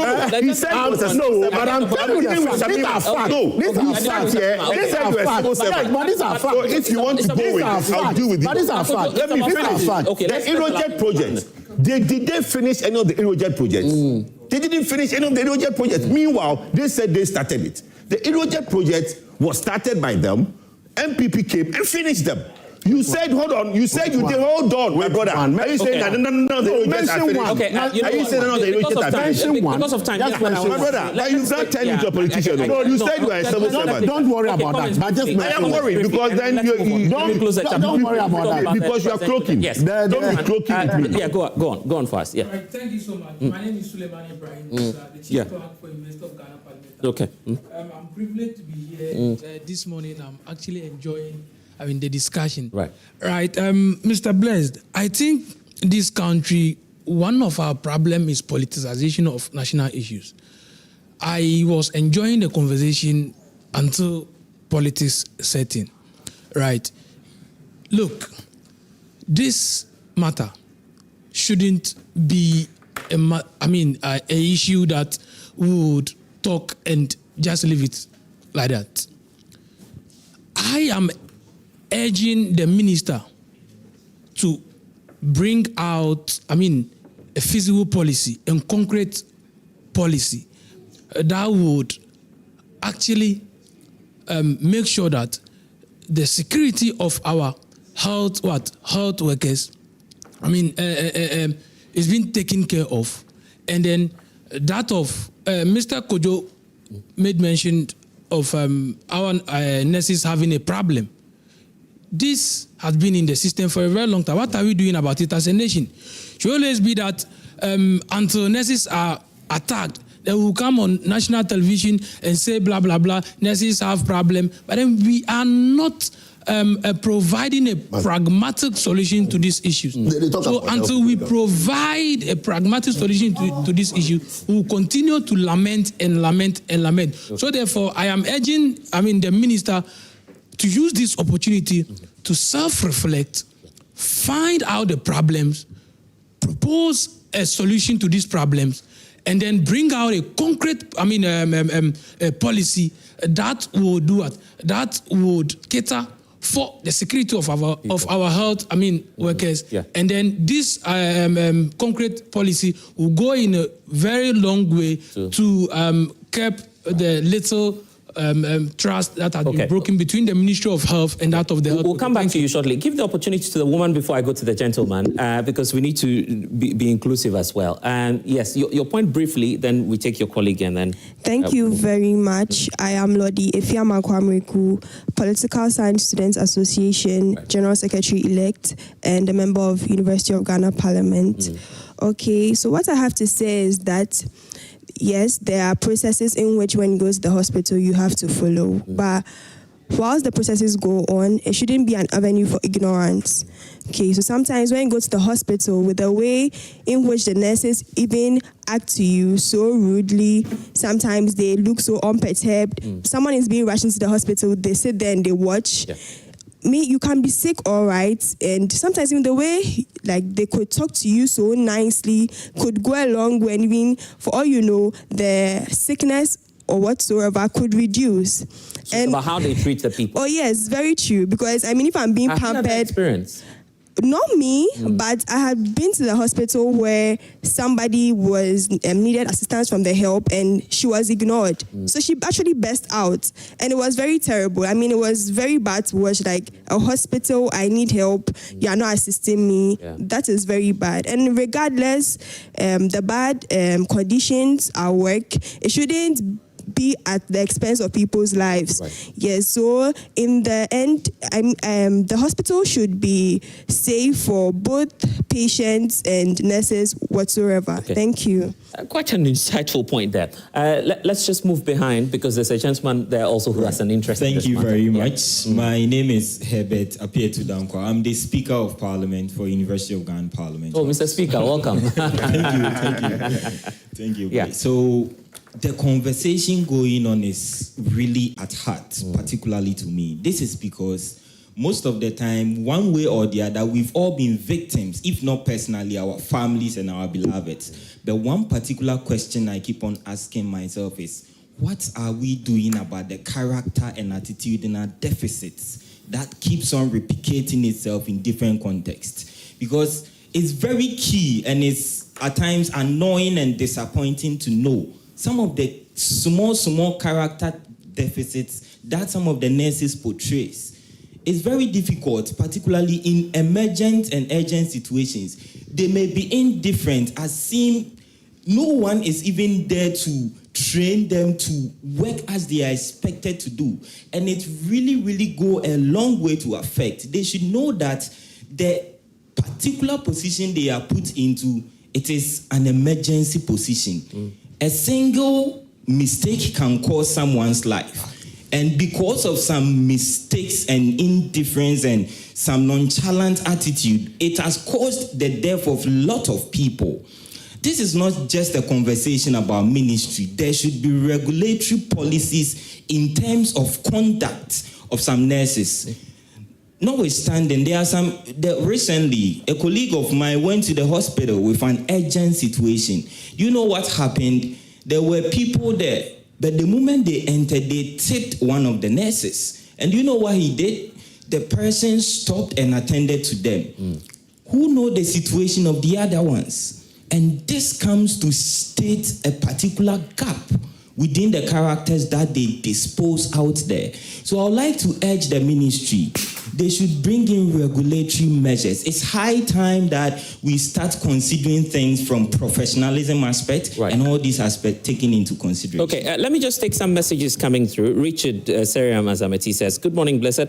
I think the Secretary of GRNMA has erred in his comments to the Honourable Minister. He must apologize and withdraw those words. That is a show of arrogance. This one says the truth of the matter is that nurses in this country have that feeling that they are always doing a favor to the patients by attending to us. They must be called to order. Bismarck says the lady nurse should go to an international court and seek justice.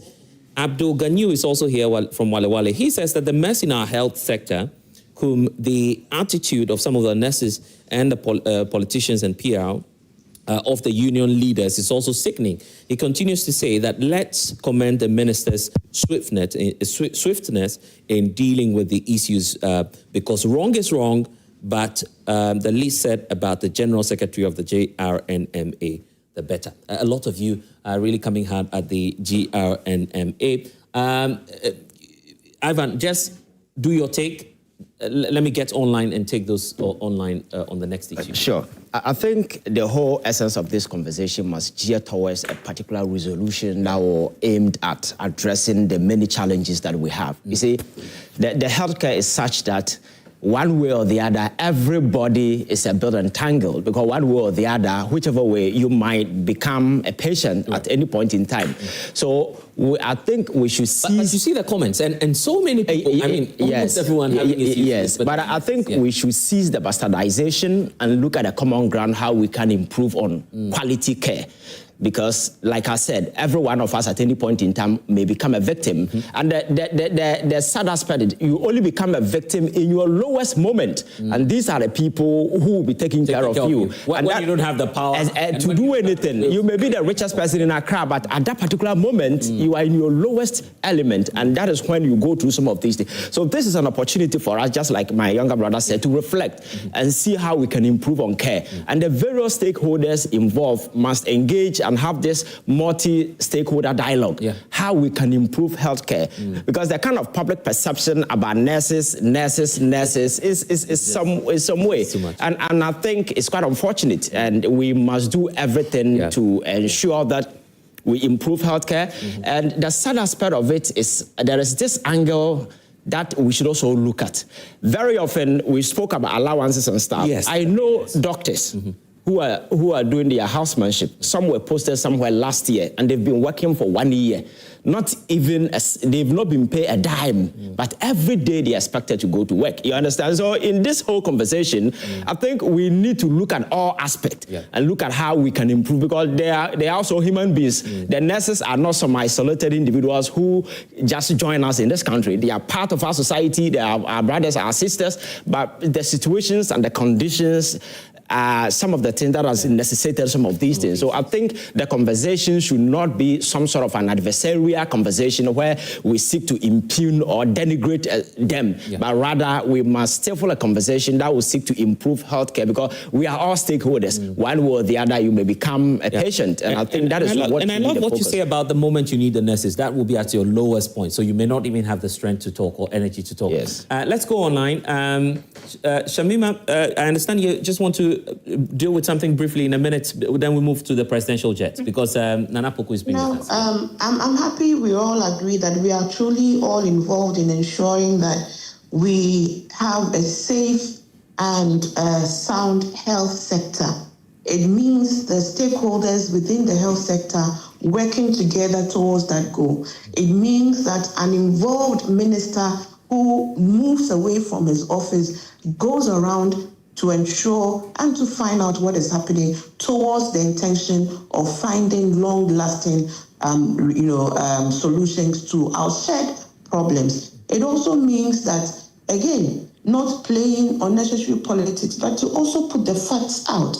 I think Kojo was a bit riled up this morning. The point I sought to make is that we cannot question the commitment of President Mahama to the health sector, because when he had an opportunity, he did a lot of things. These are not contested matters. And he started the presentation by saying, I said the 7 months. How can I say plausibly that 7 months we have had infrastructure more than the 8 year? The point is that, and the fact of the matter is that, in terms of health infrastructure, the Mahama administration, going back to the Mills administration, because the UGMC project started under President Mills. The Mahama administration started. That's where he gets agitated when you're leaving out his administration. But is that necessary though? Yes, it is necessary. In the conversation we're having, is that infrastructure conversation necessary? Communicate. It is infrastructure problem and resourcing problem. Or you have not heard the nurses. You haven't heard the nurses who are home crying to be employed, and there's so complete the agenda 111. Infrastructure to be employed. So complete the agenda 111. Contest that. Complete the agenda 111. Complete. As of 2016, we had absorbed all backlog of nurses in the system. Kojo, why can't you tell us? But so complete the agenda. So why not complete the agenda 111? Yeah. Bottom line is that there is a government that is committed to our healthcare workers. So let's move on. That government will do all it can to ensure that we solve as many of the complex problems that the health sector faces. Because again, we will all be health seekers one day. And it is in our interest to ensure that they are well resourced, they are well motivated, and they are well sheltered in their line of work. Okay, because of time, apologies to all of you. We'll do the next round, so of course some of our student leaders can also have their take. Let's do this, because Nana Poku has also been on for a very long time with us. He is here to comment on the presidential travels. Probably when we're doing the next round, maybe Kojo, you could come in with a rebuttal on that for the sake of time. I want us. Comment on that again. Okay, so here's what we'll do. Let's move into the presidential travels, because we know the president is not in the country. He's on the second phase of his presidential tour to Southeast Asia. He's done Japan. He may be moving to.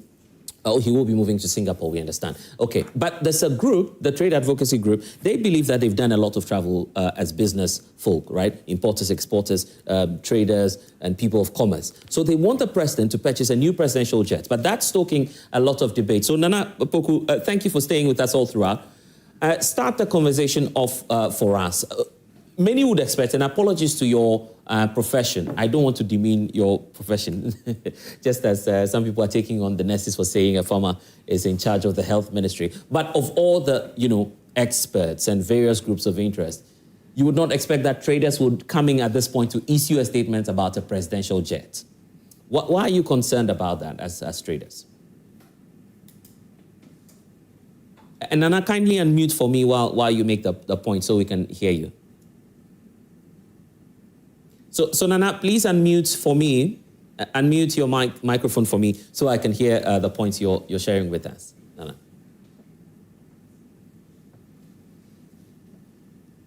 I don't think it's on. Nana, we're having a challenge hearing you. Can you kindly unmute, Nana, so we can hear the points you're sharing with us? Okay, thank you. Yeah, right. Let me say hi to the panel over there. Ivan happens to be one of the gentlemen I listen to all the time. What we are saying is very simple. As traders and business people, we travel a lot, and we face a lot of inconveniences when we go by the commercial flight. And as a country, sitting down to watch our leader go through these inconveniences, we are saying he is superhuman. No. Once we voted him as a leader, we should all bear the responsibility of respecting the first office. It's a call to everyone. We should make sure if these gentlemen have a sound mind, Ghana would definitely grow. If we are not giving him that comfortability, even as a trader, I sometimes travel business class, trying to make sure that I have a certain leverage, a certain level of, comfort in what I do. Why should we subject a whole president? Yeah, Nana, the point is, the president is not complaining, is he? In fact, he's spoken. No, he cannot. Yeah, he's spoken. Just a minute. He's spoken. GBC reported that yesterday. When initially he was starting the trip, the minority had claimed he was, stranded in Dubai. So many accounts had come up earlier. The president has spoken on that. He says, look, I wasn't even stranded. I just had a good sleep in Dubai and moved all the way to Japan for that conference. The president isn't complaining about a private jet, is he?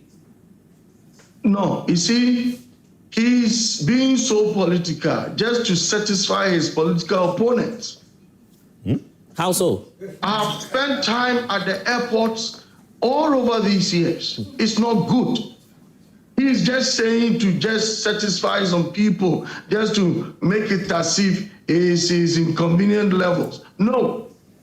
All that we are calling for is we shouldn't put political lenses in so many things. What's your fear really in using a commercial flight? People use that all the time, isn't it? No, we like I said from the beginning, I am not arguing that he is superhuman, that he cannot fly in the commercial flight. But what I am saying is we are a sovereign nation. We are a sovereign nation. You were raising that point yesterday, and that was on radio, I believe. And Captain Sogah, who was with you, was telling you that Captain number one. Just a minute. Countries doesn't even have. Yes, indeed. Captain Sogah was telling you yesterday. Just a minute. Captain Sogah was telling you yesterday that first of all, you can't say an aircraft is old. All you have to do is to check the fuselage and some other technical parts of the aircraft. If that is fine, you can use it for as long as you want to. Then he moves on to say, president. Oh, my goodness. She's not the president. But he's an expert. And the presidency should be protected at all costs. We are being petty as a nation. Please. We have actually spoken our minds that a new jet is required for the presidency, which we see as a whole, I don't even know how to put it. Nana, are you aware that some countries don't even have a presidential jet? Are you aware? Ghana is not some countries. When you said this, I'm beginning to think that pettiness is at all angles of our thoughts. Why should we think that we are some country? This is Ghana. This is Ghana. You feel we have the money?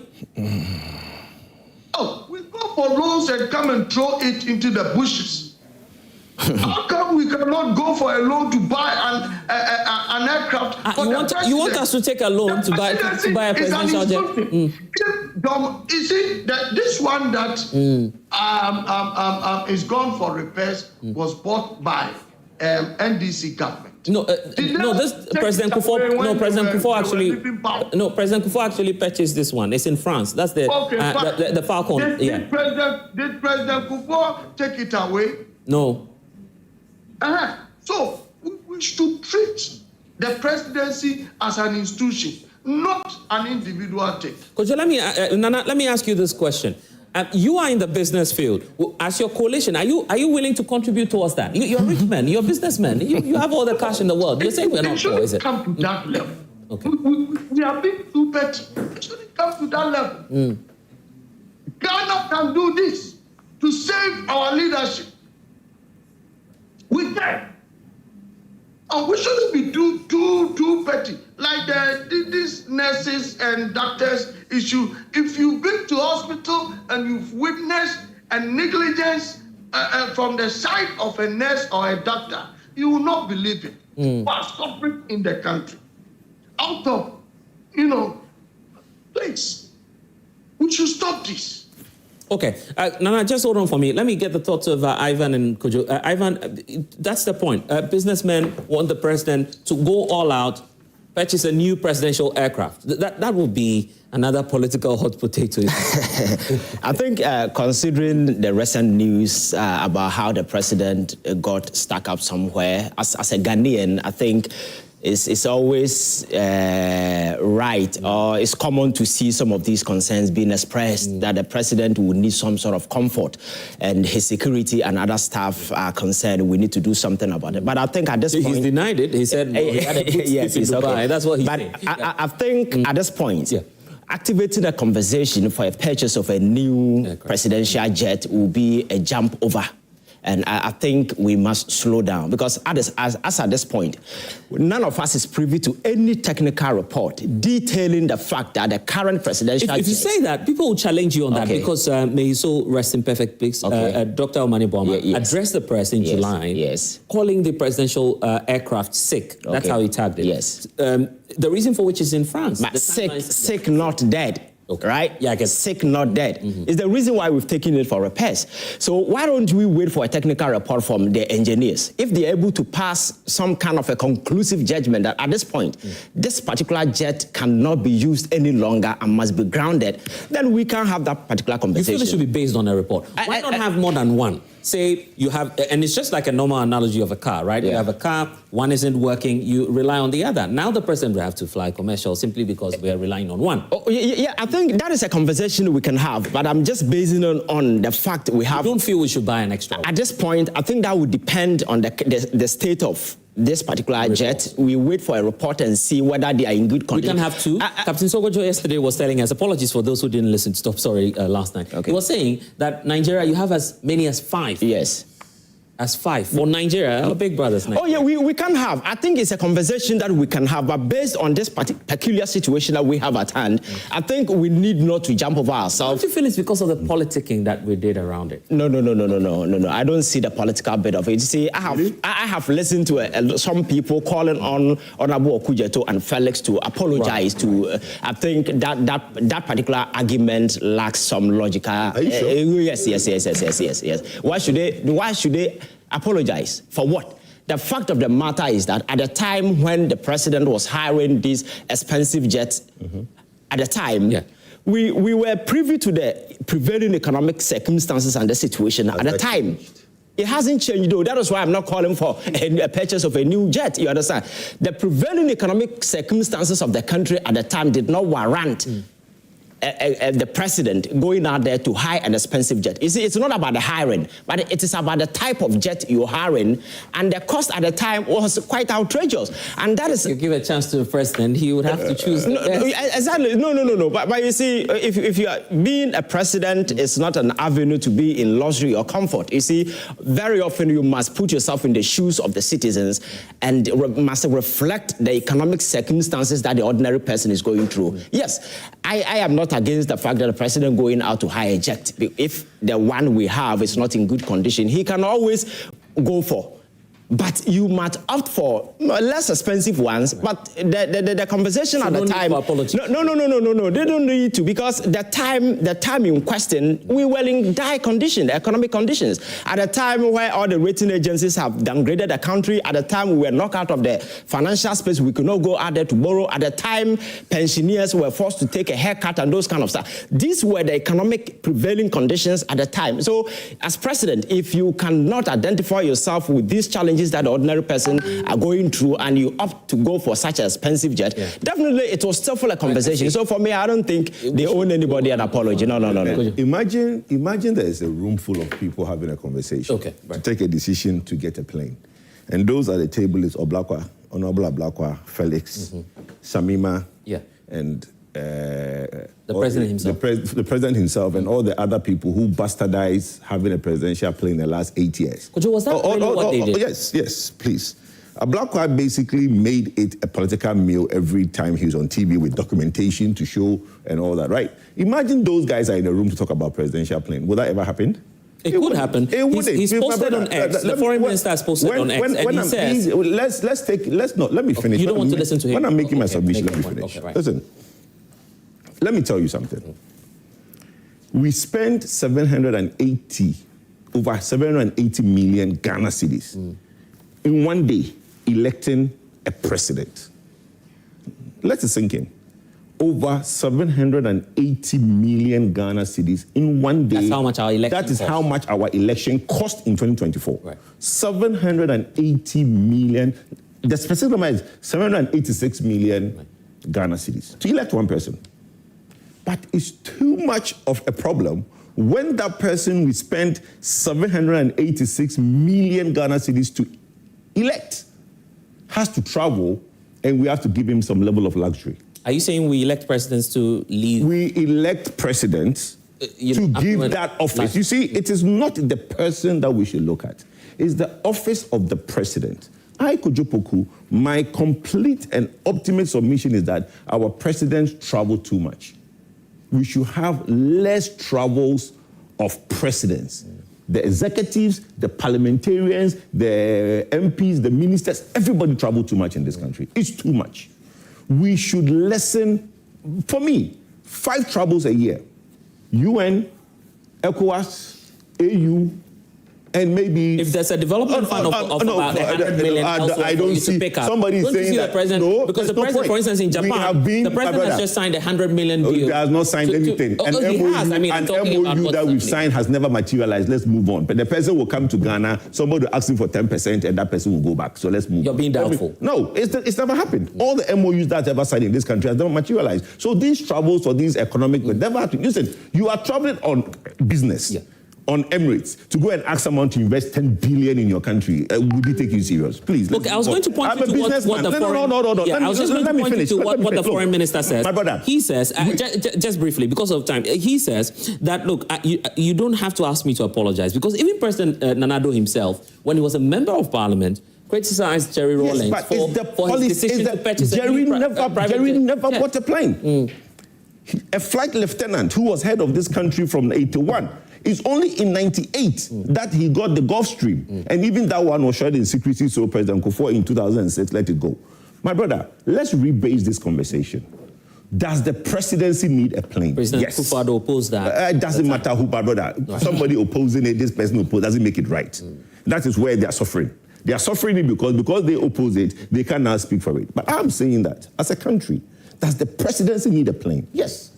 But the point is that advances in technology and commerce has moved on so much that you don't need to buy a plane. There is dry lease, there is wet lease, there is timeshare, and there is outright buy. How much is a plane? $30 million. It's not a lot of money. With the amount of money that goes on in the presidency where Samima sits, it's not money. No, let me conclude. Yeah, we have 3 minutes to go. Let me conclude. We have 3 minutes the point I'm making quickly is that they need to now rebase that conversation for, as a nation, find a befitting role for the presidency to have a plane that he travels on. Shamima, let me bring you in. The president last night commenting on what happened in Dubai. He says he was never stranded. But will we get a new presidential jet? Can you hear me? Loud and clear. Okay. Well, very interesting comments As the government, we are taking all the comments that are coming around this particular issue to buy or not to buy a private jet. This is not the time to make any statement on that issue. As you all know, it's not even a presidential jet. The Ghana Armed Forces jet is in France undergoing maintenance work that has delayed for several months, and unfortunately, our dear comrade Dr. Omani was on the floor of Parliament to answer questions about the state of that jet, which again, it's a jet that we have come to inherit over the past couple of months, which jet the president has actually used to travel since he came. The president's travel, especially when he was doing his good neighborliness tour, he was in times when that particular jet, which we have christened presidential jet, when it was not available for him, his brother's jet was at hand to help him, ensure he meets his obligations. Kojo made some interesting comments, and I think that it explains the difference in positions between our two traditions. NDC has never been against the acquisition of jets from the period of Jerry John Rawlings, who himself was a flight lieutenant, to when we came into power, when the NDC came into power after the 2008 elections, and Kufuor had already ordered some 2 aircrafts, a smaller one and a bigger one. And because of the situation we had come into, the president then, the late President Evans Atta Mills, opted to choose the smaller jet out of the bigger, more luxurious jet. Today, the word luxurious has a meaning, and Kojo has just communicated to us how they feel a president must be taken care of. Of course, a president must be taken care of. The position of the NDC continues to be safety and some level of comfort other than luxury. Kojo has told us that if we spend 786 million cedis to elect a president, it means that president should be giving some form of luxury. He says if that's the amount, why not just spend a little portion of that to ensure some luxury? To ensure that the president is safe. Terminology matters. Because if you are thinking luxury, what you're looking for is different. If you're thinking he said safety. He said safety. But luxury is relative, Tamima. It's relative. And some your definition of luxury is different from my definition. If your mindset is luxury, then you would opt for luxurious, jets that are also safe, but that have all kinds of. So are we going to get a new jet in them? Blessing. I don't know if I'm following you, okay? Yeah. But if I make so that we can agree. You see, the other young guy, I forget his name in the studio. Ivan, yes. He said, Ivan has said a lot of things, which also is lost out on the current debate, because all of a sudden, it would seem as if the NPP wants to justify all the things that went wrong. The NPP had 2-term mandate, 8 good years. In the first term, and in the first part of the second term, there was no politics around the issue of luxurious private jets. That is a fact. There was never an issue. Why did that become an issue? By 2022, inflation had hit 54%. All right. We had gone back to an IMF program. The time the president was asking all of us to tighten our belts, Blessing, you covered it, you knew it.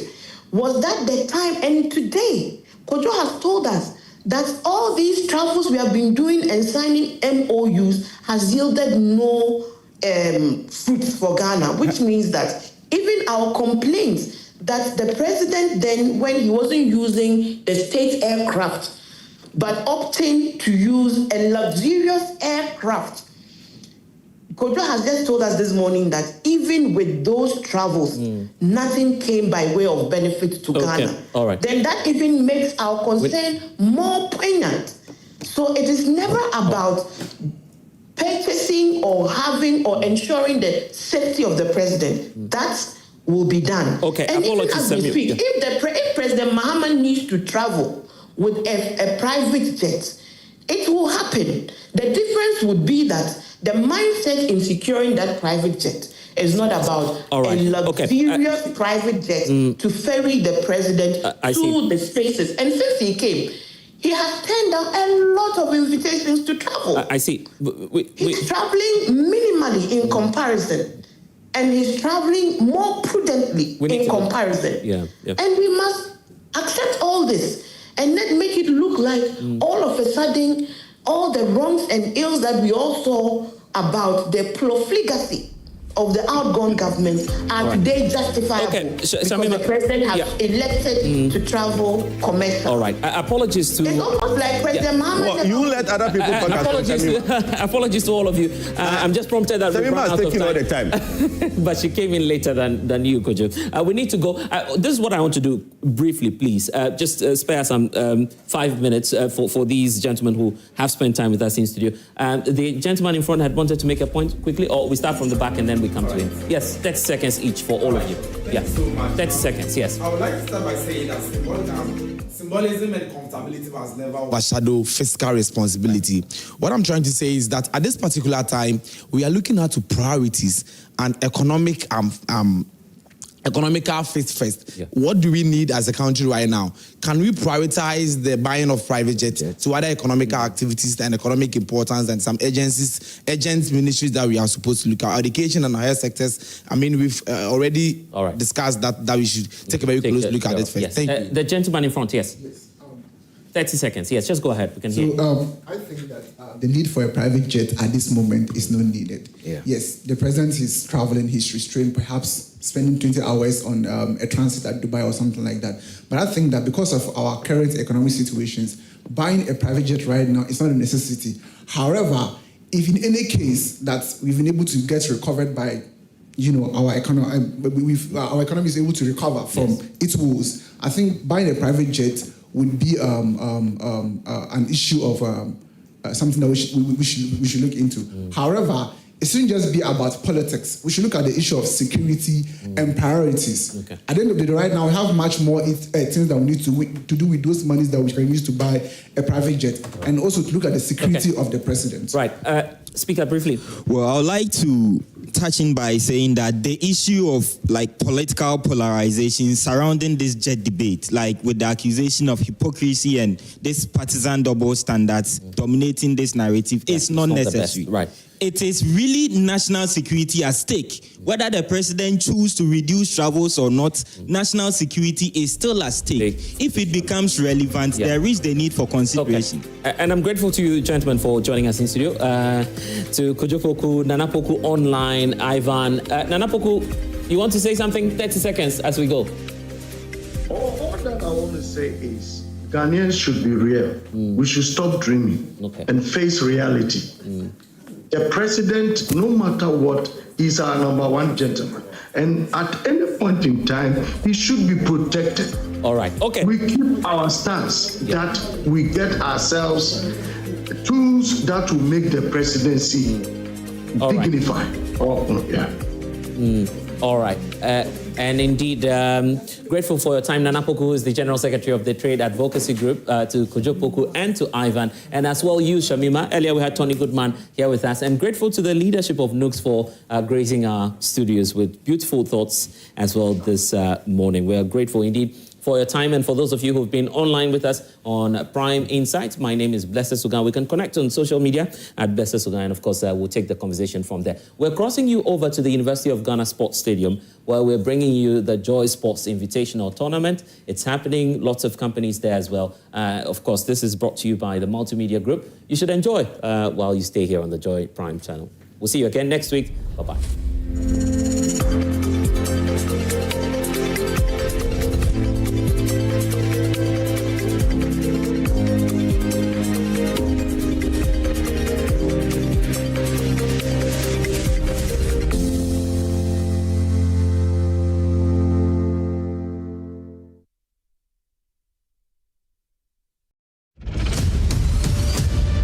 One billionaire, 3 secret families. Who are those people? They're Daddy's third family.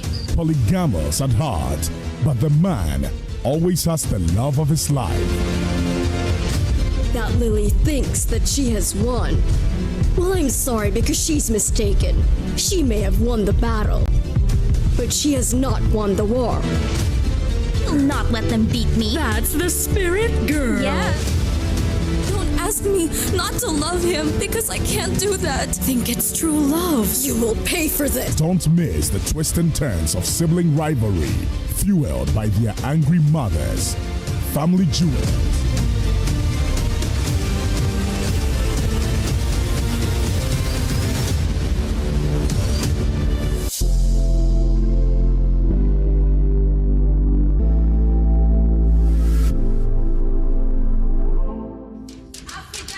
In every community, the skyline is dotted with uncompleted buildings. Some at the foundation and others at lintel or roofing level. Each one tells a story, a dream, a home in the making, because home ownership remains one of humanity's greatest desires. Wherever you are on this journey, whether you are breaking ground, building up, or simply furnishing your space, the joy